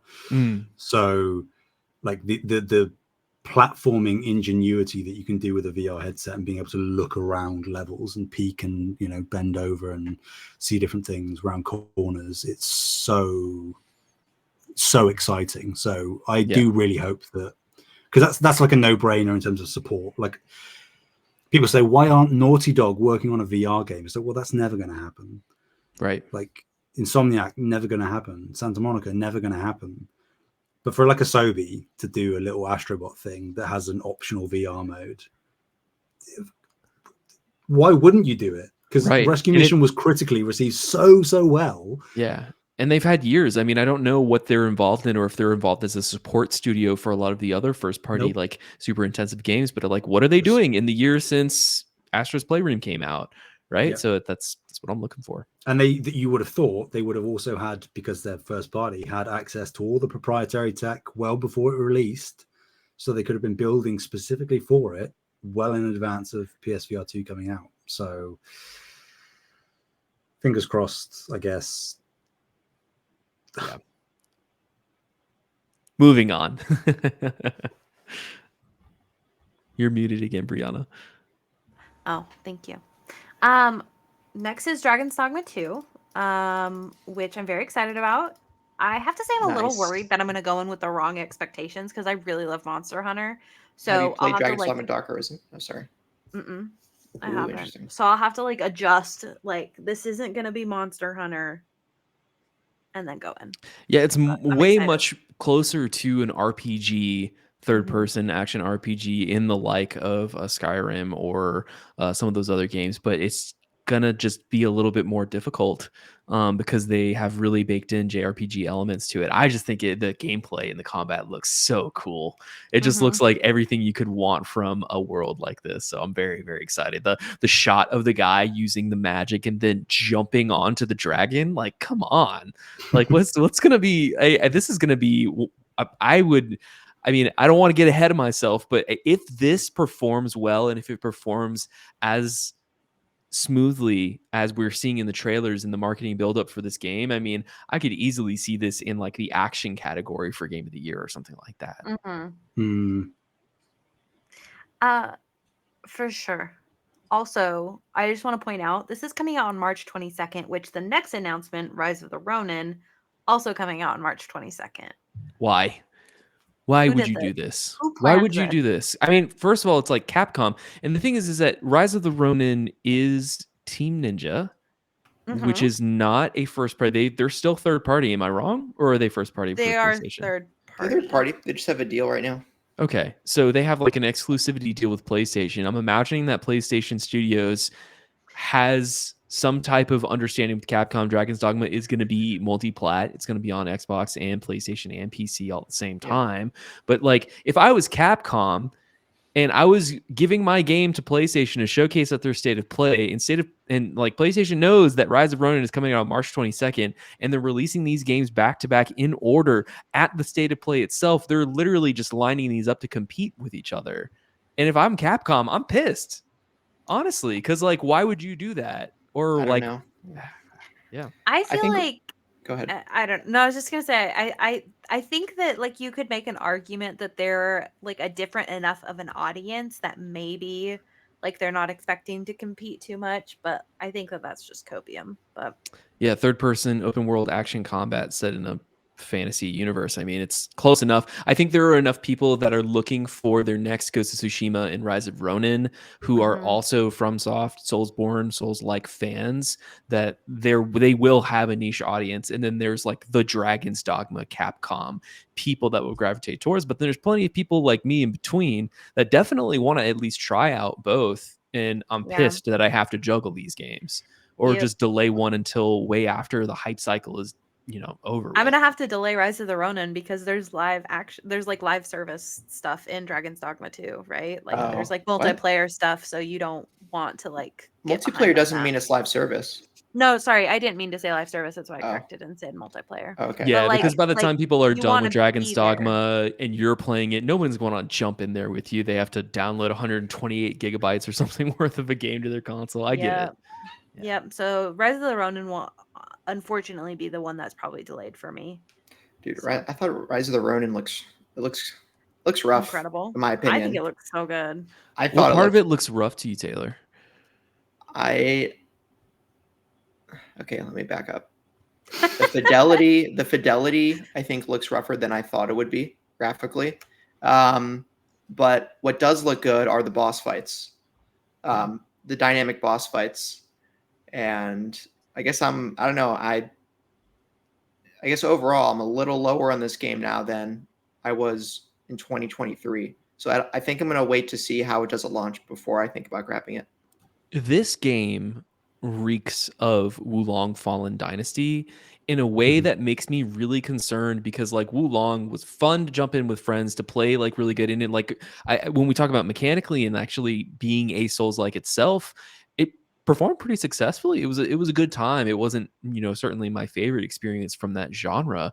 But they also emphasized in this showcase, in this release trailer, that they wanted to focus on the story and get the player invested in the story. And Wulong was the farthest from anything that is even remotely interesting to me at all. I know that a lot of people are into the lore and like the mythology of Romance of the Five Kingdoms. Is that I believe that's what it's called and what was there. But and of course, this is an interesting time period in Japan that they're going back to. Especially where there's like that combination of like pseudo modern technology along with like obviously that classic feudalistic Japanese, sword play that they do have guns. Okay, Rise of Ronin I think has guns in it, so I'm a little happy. I'm happy about that. All right. If it's Jin Sakai, I'd be happy if I could just pull a flintlock on a Mongol lord's face. But one thing that really did bother me though, and I'm watching the gameplay as we're speaking, and it's like I see the player character do this absolute just nasty finisher and pull a normal looking mob enemy off, and he does like this much health to his health bar, just a fraction to his health bar, and the dude stands back up, and I'm like, oof. Yeah, that's gonna be Souls-like for you. So I'll be interested to see how people would compare this to an experience like Lies of P, if there can be any comparison at all. Sam died, but he's back. I'm way more interested in trying I'm very interested in trying Lies of P. Let me say that. As a Bloodborne, massive Bloodborne fan. And once my PC's back up and running, I'm going to try Lies of P. Are you going to play that on PlayStation or PC? Game Pass, so PC. I don't have an Xbox. I just do Game Pass and play. There you go. That's what I was going to do it too. Yeah. I wasn't a big Neo person. I like the first one. No, sorry, I like the second one, but not the first one. I mean, technically, I had to work. I covered Wolong last year for IGN. But I had a really good time with Wolong. Again, agree with you that narrative wasn't even slightly on my radar. Didn't care in the slightest. And typically, breathe. With these kind of like, I know that this is less Soulsborne-y, but with Soulsborne-y things, narrative almost always takes a backseat, and is essentially like irrelevant for most people. I don't know. I think that this certainly doesn't excite me as much as like a Ghost of Tsushima does. But I think that it might be a nice stopgap between that. If it's like a melding of the sort of gameplay of a Neo, Wolong-y, Sekiro-y kind of thing, mixed with a little bit of open world Assassin's Creed and then Ghost on top of that, I think it'll be fun. And I don't think that anybody disagreed that it would be fun, but I would just wish they could push it a month or two. I know. Listen, whoever sat down and was like, March 22nd. Yeah. Well, I mean, the thing is that if Remedy and Sam Lake can do it for Alan Wake 2 to give people time to do Spider-Man 2, certainly Team Ninja can do this for Rise of Ronin and Dragon's Dogma 2. I mean, I don't know. Maybe they have numbers or statistics. You think it'd be Dragon's Dogma 2 will be a larger? I think Dragon's Dogma 2 will sell significantly more. Okay. And Rise of the Ronin I think will. it'll cannibalize Rise of the Ronin. I'm not talking about like quality of game here. I'm just talking about in terms of reach. You're a multi-platform, and also Dragon's Dogma is an established IP. Yeah. So I think it would be.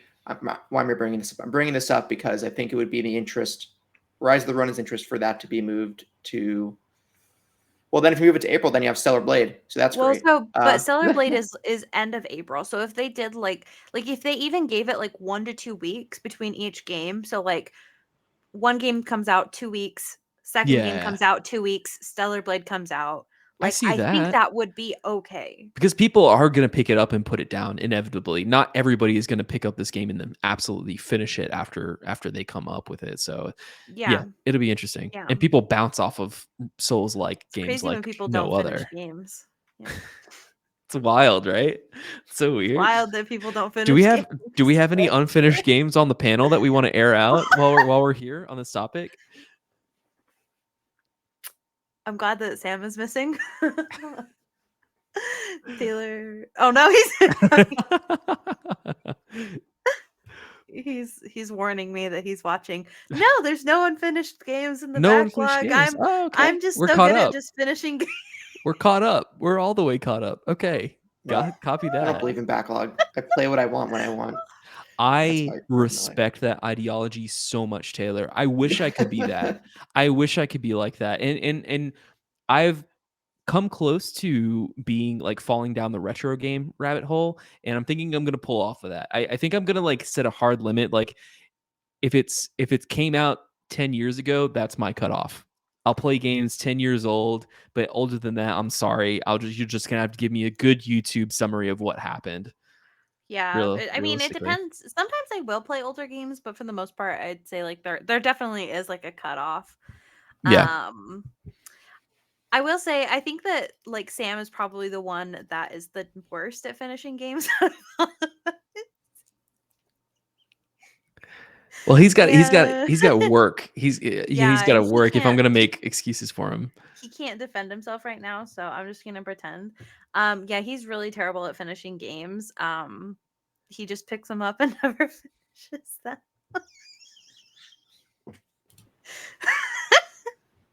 Hi. Hi, Sam.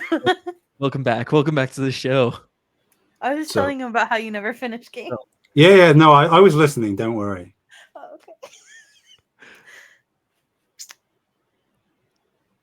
Why are we so disgusted, Sam? Why are we so upset? What have you not finished, Sam? What am I missing?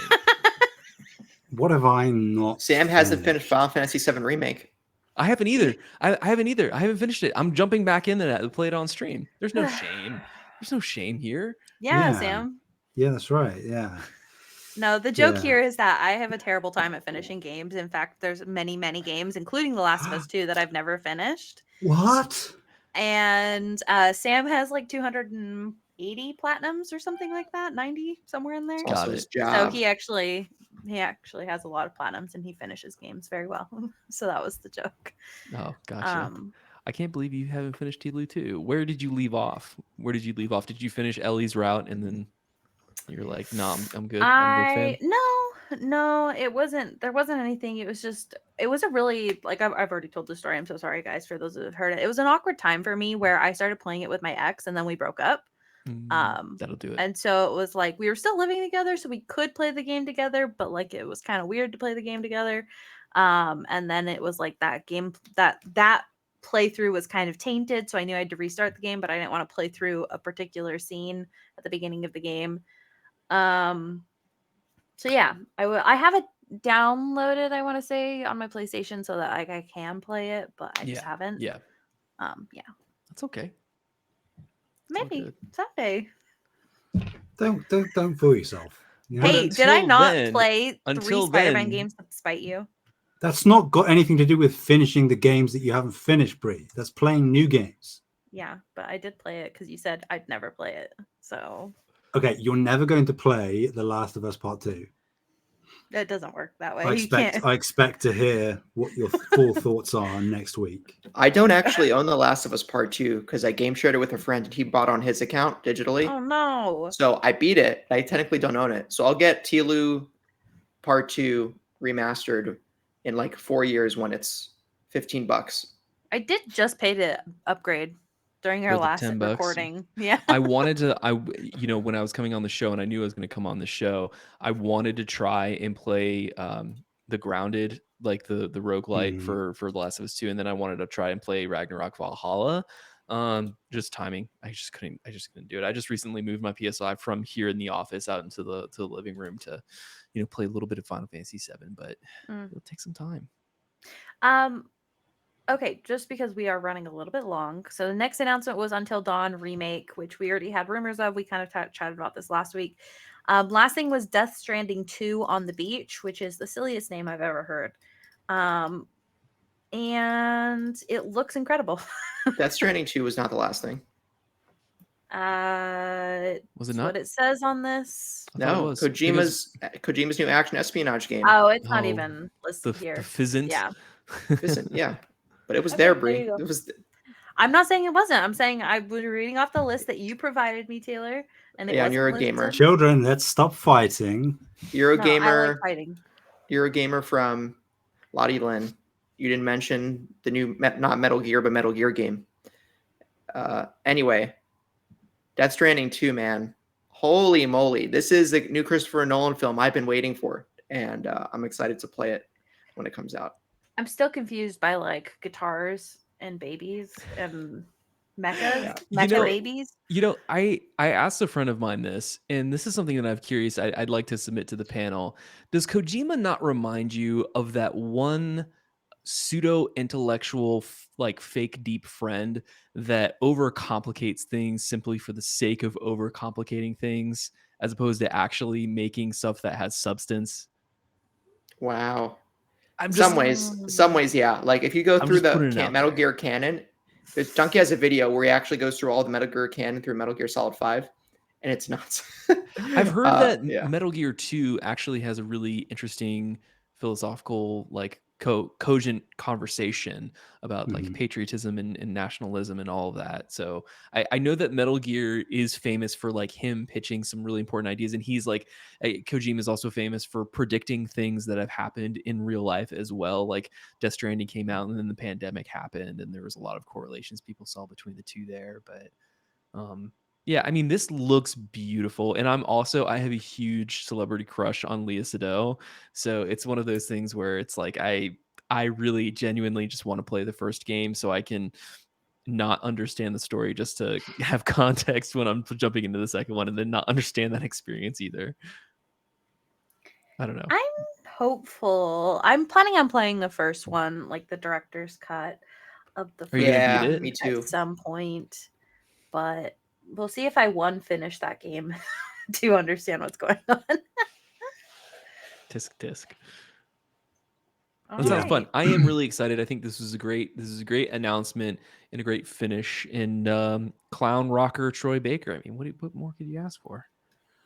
Like, as someone who adores the first Death Stranding, I can tell you with my whole chest that like at least 85% of what was shown in that trailer makes at least some form of sense. Okay. If you play through the first game. Okay. The electric guitar, like literal electric guitar, I think that's a concession you have to make. You know, it's like, okay, that's a Kojima thing. The baby robot samurai, that lost me a little bit, but it was cool. So it was really cool. That's Kojima in a nutshell. It's like, okay, I have no idea what's going on, but it's pretty dope. So I'm a little lost, but I'm excited also for something. A good friend of mine, John, from the Gaming in the Wild podcast, talked about Death Stranding, and he talked about, obviously people have called this game in a derogatory sense a walking sim, but he talked about how aesthetically soothing being in the experience and playing as Sam Porter Bridges and going throughout that world and going from place to place. It was more of a meditation on gameplay. It was a hike as opposed to delivery, man. Yeah. So I think that's interesting. And then obviously as you slowly and progressively go up, I feel like Death Stranding is a game that deserves to be lived in as opposed to being injected mainline directly into your veins. So it would be interesting. It'd be interesting to see what to go through. But I will play it, Sam, and I'll come back and report my findings. Yes. It's such a unique experience, and I think that, like, to an extent, the derogatory comments are fair, but like, it's the point. And people are like, oh, well, the first, and I know some people will immediately be turned off by it, but the first 10 hours are so difficult and such a slog. It's like, but once you get through that and you realize when the narrative kicks off and you start unlocking more mechanics and the traversal gets easier, it's all contextualized in such an interesting way. There really isn't anything like Death Stranding, like on any level, whether it's gameplay mechanics, whether it's presentation, narrative content. It's probably, I would say, the riskiest AAA game ever made. Awesome. And the fact that we're getting a sequel that is just seemingly doubling down on that risk and just weirdness. Like, for all the people saying that, like, Sony first party is becoming homogenous and everything is the same. This is a great example. If you look at Death Stranding that. 2, I don't know how you can make that argument. Granted, that's not first party, but it's still exclusive. I understand how they can Sony make the argument. It's the cinematic third person game, and then if you just leave it that general, that's sure. That's how they. It's a Sony. It's what people might call the Sony formula: cinematic third person action game. But the same people who are making that argument about Sony desperately want something like that for Xbox or whatever other platforms they wanted. I want it to. If Nintendo were to suddenly come out with a cinematic, like masterpiece, third-person open-world combat game, like we would never hear the end of it. Xenoblade Chronicles X. That's the closest we've gotten. Yeah, that was an open-world RPG, but yeah. Outstanding. I'm excited for this. I'm excited to see how he's blending cinema with the and I'm excited to see how much more actiony it looks. If we're looking at the cutscenes is to be believed and conversely translated into the gameplay, I'm excited for that to be more of an intensive action experience too, as opposed to something that seems more plotting and slow from the first game. But still, I'm there for experience, and I'm there for letting art be weird.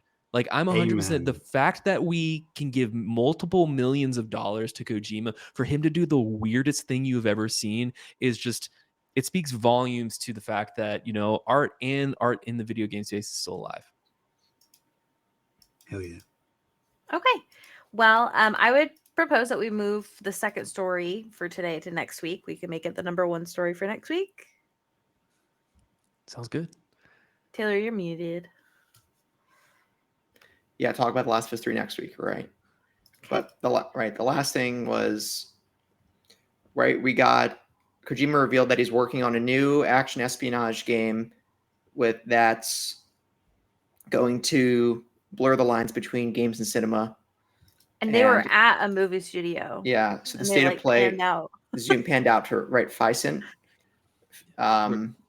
Columbia Pictures when it had a title called Physint, Physint. So you're getting a new Metal Gear, but it's not Metal Gear. Please be excited. It's the culmination of all of his work. I'm very excited. And I haven't played any Metal Gear Solid besides like 3 Hours of 5, which doesn't count.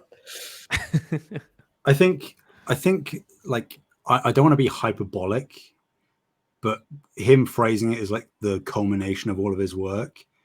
Like marketing. I know he's doing OD with Xbox, and a lot of the like it's part movie, it's part game thing. That sentiment was there as well.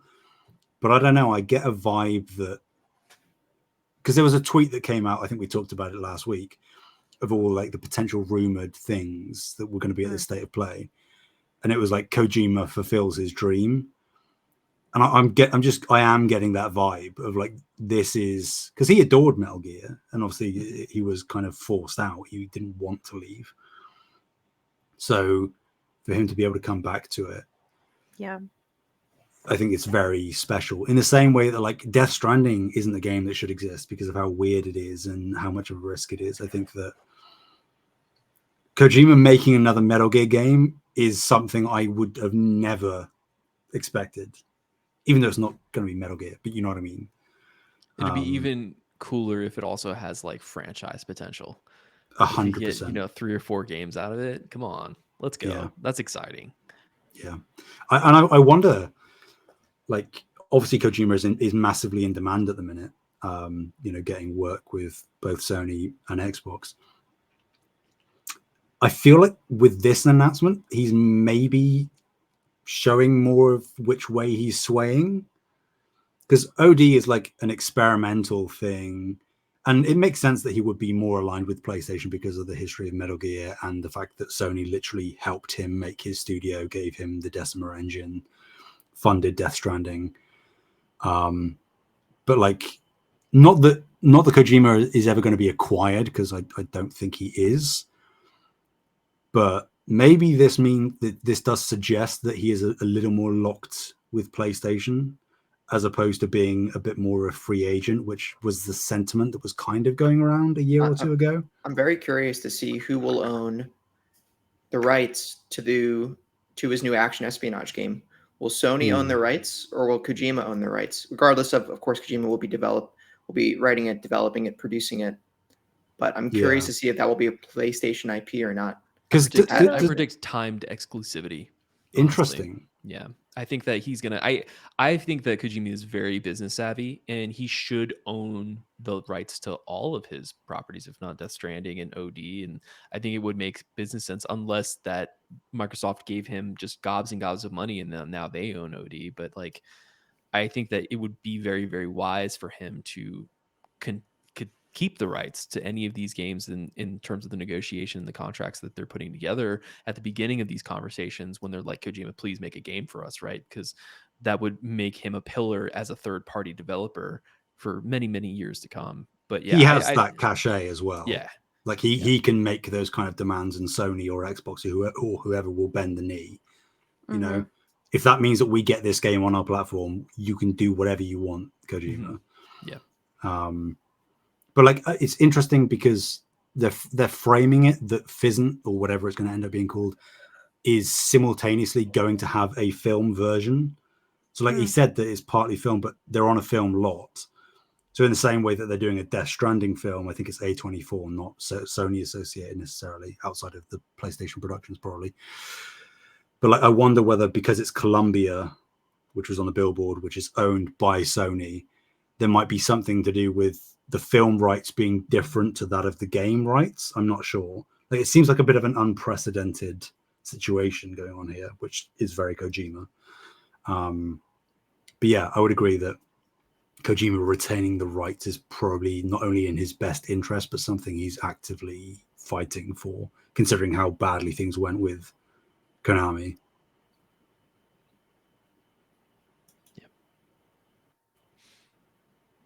Yeah. Alrighty, guys. Do we have anything else we want to say about this? What would you guys rate out of a 10 the state of play? Like 9, easy. That's generous. I think that if I had played Death Stranding before, I would be a little bit more up on this, especially for it to be like the last thing that they showed there.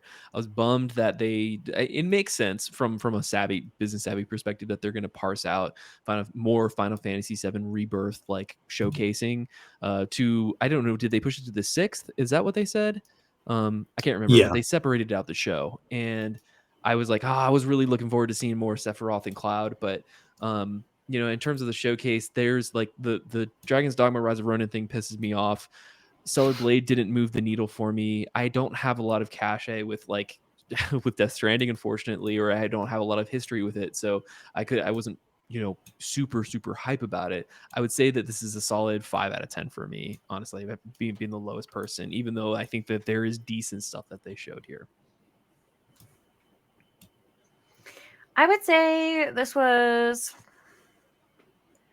I think it's like 7.5 or an 8 out of 10 for me. Like, I think it was pretty good. I think that there wasn't a lot of like lull spots where it's like, I don't want to be here, or anything like that. So I think that it was really well paced. I think that they had a lot of cool stuff to say. I will say it could have been higher if they had shown more like stuff for later in the year, because I think they know that that's like what we want to see, right? Because we don't know what's happening the rest of this year. What's going on the rest of the year, right? Yeah. So like May on, nothing.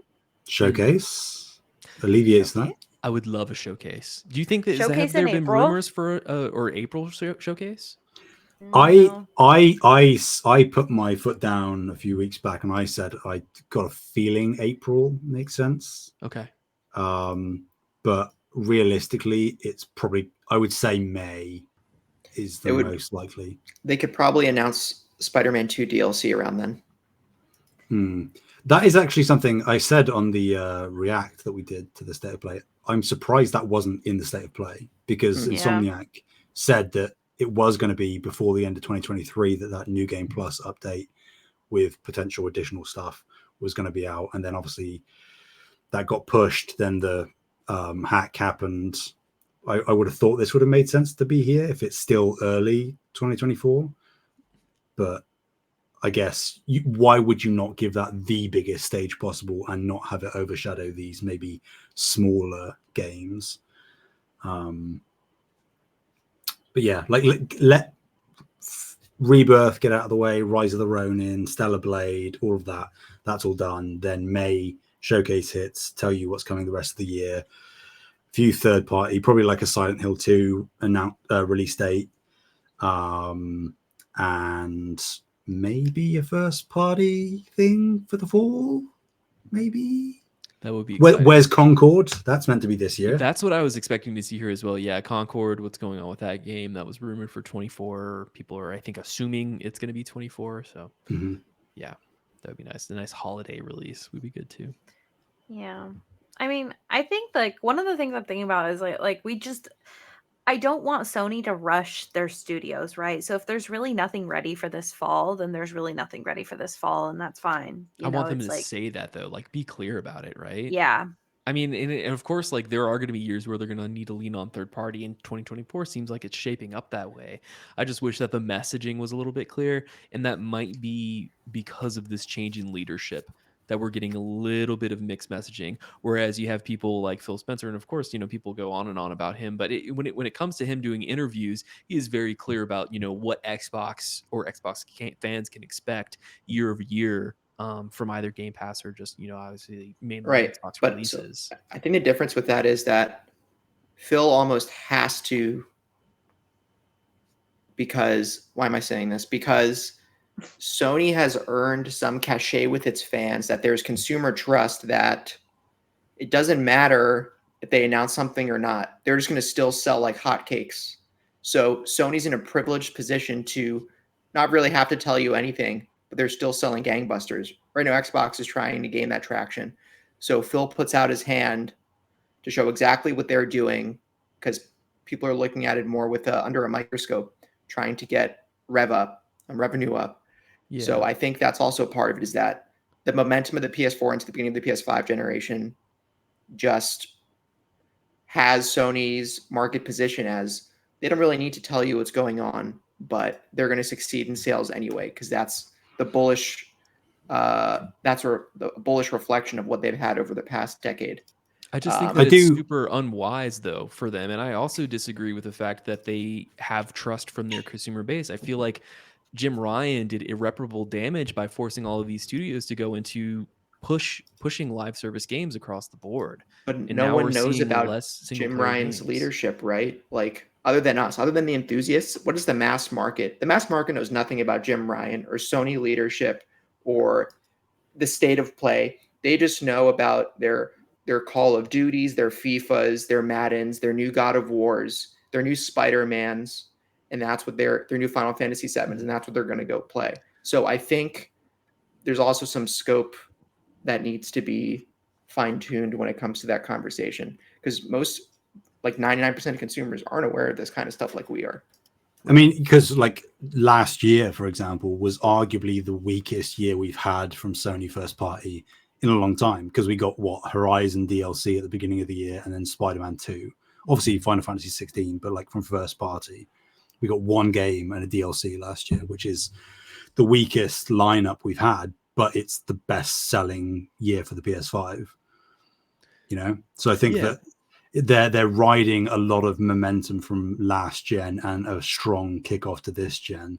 It just makes me concerned that the PS5 generation is going to peter out without attachable like PS5 IP that they're developing strictly for this console. And it's like you see it too with Spider-Man 2. Like obviously, I love Spider-Man 2. I had a great time with that game. It wasn't my favorite of last year. I mean, I think it was a perfectly fun, serviceable game, but like you think about them leaning into like utilizing the PS5 in and of itself, like the people talk about this online. The only time that you really saw the quote unquote power of the SSD was in that beginning fight against Sandman with Miles.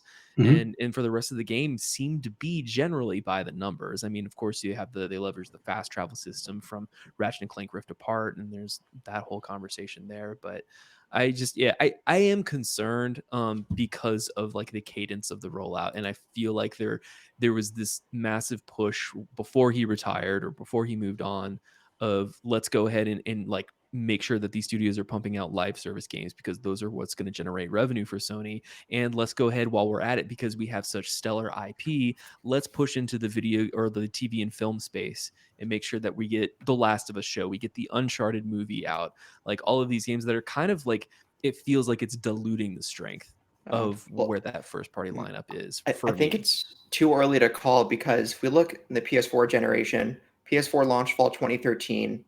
Right now in PS5, we're about 3.5 years in. 3.5 years into the PS3 would put us at spring 2016. In spring 2016, we had Bloodborne, really was the marquee Sony exclusive that came out so far. Maybe the Order 1886 if you want to count that, right? But in 2017, we got Horizon Zero Dawn. 2018, we got God of War and Spider-Man. In 2019, we got Death Stranding. In 2020, Ghost of Tsushima, Last of Us Part 2. And I'm saying this because I think there needs to be some more time to cook before we say things like, if we're going to peter out this generation. Naughty Dog has a new IP they're working on, allegedly also a remake for Uncharted Drake's Fortune, but also Sony Santa Monica has their brand new IP that they're about to get ready to show. Cory Barlog game. Ghost of Tsushima 2 is brewing at Sucker Punch. And I think we need to give them a little more time to cook, I guess, is the sentiment I'd like to respond with. Yeah. I think the one thing I would say is, to your point, Nick, of like Sony not really fully capitalizing on the tech. I don't think that's a Sony exclusive problem. I'm not saying that you were inferring it was, but like no game Xbox has put out this generation has done anything with the tech, far less than Sony has. And I'm not trying to like console war it, but I think we are still, as Taylor says, in that sort of weird coming out of the delay of COVID period where every game now, I mean, Spider-Man 2 was PS5 exclusive. Every game now will be PS5 exclusive. I would be very, very, very surprised if that wasn't the case. So I think that we're gonna hit that cadence. What I would also say is that Xbox are very open a lot of the time and very communicative. But I think the more times you talk, the more times you have to trip over yourself, make contradictions, have to walk things back. Say things are going to come out that don't come out, all of that. Indeed. Yeah. And then have to delay and upset fans. And that, that can bite you in the ass in the exact same way that not saying anything will. But also Xbox, not that it's going to be a problem just because of the amount of studios they have now, but they are like arbitrarily saying we're going to have a massive AAA game every quarter. And I feel like doing that is also a little bit concerning. Silly? Like, I mean, not necessarily silly, because I think that it's a perfectly logical goal to try and achieve, but even just saying that sentiment, even if it's not actually enforced, I think puts a lot of pressure on the teams to perform, to release these games at quality. And obviously last year, Redfall happened. We know how that went. Starfield came out, was good, but certainly didn't explode in the way that they were probably hoping it would. Didn't move the needle. Yeah. So I think like all of these companies, whether it's the live service push from Sony that they're now trying to walk back, or Xbox being like game every quarter, we're going to keep buying studios, and then, oh God, we're going to have to lay off tons of people and figure out what the pipeline is and the management systems.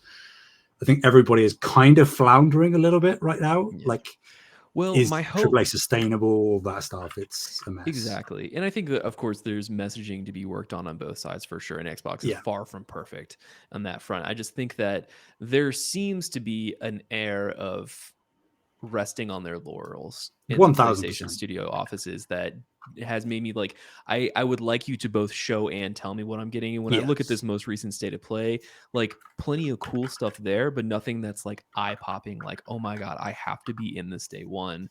Whereas and it also seems impersonal, like their approach towards showing you their if you're comparing it, line by line versus what Xbox did with the developer direct, it seemed relatively impersonal at the showcase versus like, and of course, again, working with third-party studios, lots of Japanese overseas developers and everything. I just think that it's a 100% complicated thing to do, but I would like to just know a little bit more, have a little bit more clear messaging from them. So it's particularly because the thing that most people come to PlayStation for is the first party AAA stuff. And that's what they're being the most quiet about. Right. So I think that that's where a lot of the discontent is coming from. Even though they're showing cool stuff, it's like, we're not trying to be ungrateful, but it's not really the reason we're here. Well, yeah, I what's thought going most on with people Marathon, right? Most people went to PlayStation for Call of Duty because of the exclusivity agreement it had. I mean, and in technical, realistic for marketing terms, rights, yes, but in terms of a metaphorical, sentimental context, I think most people go to PlayStation for the big budget, in the gaming microcosm. Yeah, that's where people what people go to PlayStation for. But right in mass market, it's COD, Madden, FIFA. Oh, Spider-Man. I know Spider-Man. Spider-Man's awesome. I know Tom Holland. I'll buy it. God of War. This guy just bashes crap and beats the hell out of people with Greek gods. Yeah, I'm gonna do that too. I mean, I would say don't underestimate consumers, Taylor. I mean, there are games like nobody would have expected that a CRPG like Baldur's Gate 3 would win Game of the Year. This is true. Not to say that didn't sell in the same line as like FIFA or Madden, but never underestimate consumers' level of nuance and depth. I feel like that there's going to be the people who vote for Game of the Year were journalists, game journalists who are in our little bubble here. Sure, if you see what I'm saying, that audience. So like. It's still Baldur's Gate still sold incredibly but it's still well. sold incredibly well. So I guess I'm saying this because I'm not trying to like dog it down, but I have to remind myself of this sometimes, that I'm not the general consumer of video games. We're enthusiasts. Sure. We have this enthusiast lens we look at things through. That is not the mass market, and that's really tough to reorient ourselves with sometimes. And so, but when it comes to our community and what we look at for these platforms and how our deep love of games, I do agree with a lot of the things you're saying, Nick. I just don't think it applies to most of the sales that Sony's counting on their number charts. Yeah, I agree. And I expect them also to refocus now that they do have new leadership. Yeah. And I'm assuming that they're probably going to be looking for a more Western face of PlayStation America at the very least. The gentleman who they appointed as like president or CEO of PlayStation, I haven't seen him show up on a showcase or anything once. So I'm imagining they're still in that process of looking for like that new face of PlayStation. And I'm assuming it's going to be commensurate with them being like, okay, let me show you, I'm the new guy here. Let me show you what's in store for the next year. So yeah, it's going to be a matter of patience in a waiting game. In 2024, again, years like this, whether it be PlayStation, a quiet year for PlayStation or Xbox, is a wonderful year for me, because that means I can go back and play Nier Automata and go and Platinum Bloodborne, like Sam over here. So there's always good stuff that we can run back to also. Cool. Yeah. Thank you guys for having me. Yeah, of course. Taylor, you want to take it away and get us on our outro? Okay. Yeah, thank you all so much for listening. You can find us on YouTube at Save the Game Media, Patreon, Twitter at Save Game Media, and Discord links are all in the show notes.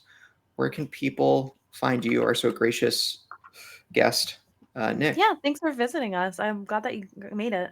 Yeah, I'm totally glad to be here with you guys. This has been an absolute blast. So hopefully I can jump more in while we're on hiatus still and talk, and maybe I can squad back up with Kevin over there, Project X talk a little Xbox too. But yeah, if you want to reach out to us, we are the Friday Night Gamecast. You can find us on the website formerly known as Twitter at FNGC Pod, and we are Friday Night Gamecasts on all podcast catchers as well if you want to find us there. Awesome. Okay. Bree? You can find me at Fabulous Breanna, Fabulast Breanna. I don't know why that broke my brain for a second. Sam? Anywhere and everywhere at Sam Heaney, Heaney. Awesome. You can find me on PlayStation as Mr. Carter 9. That's MrCarternine. Everybody send him an invite right now. Do it. Right this second. Anyway, thank y'all so much for listening. Have a good one. Bye. Bye-bye. Peace.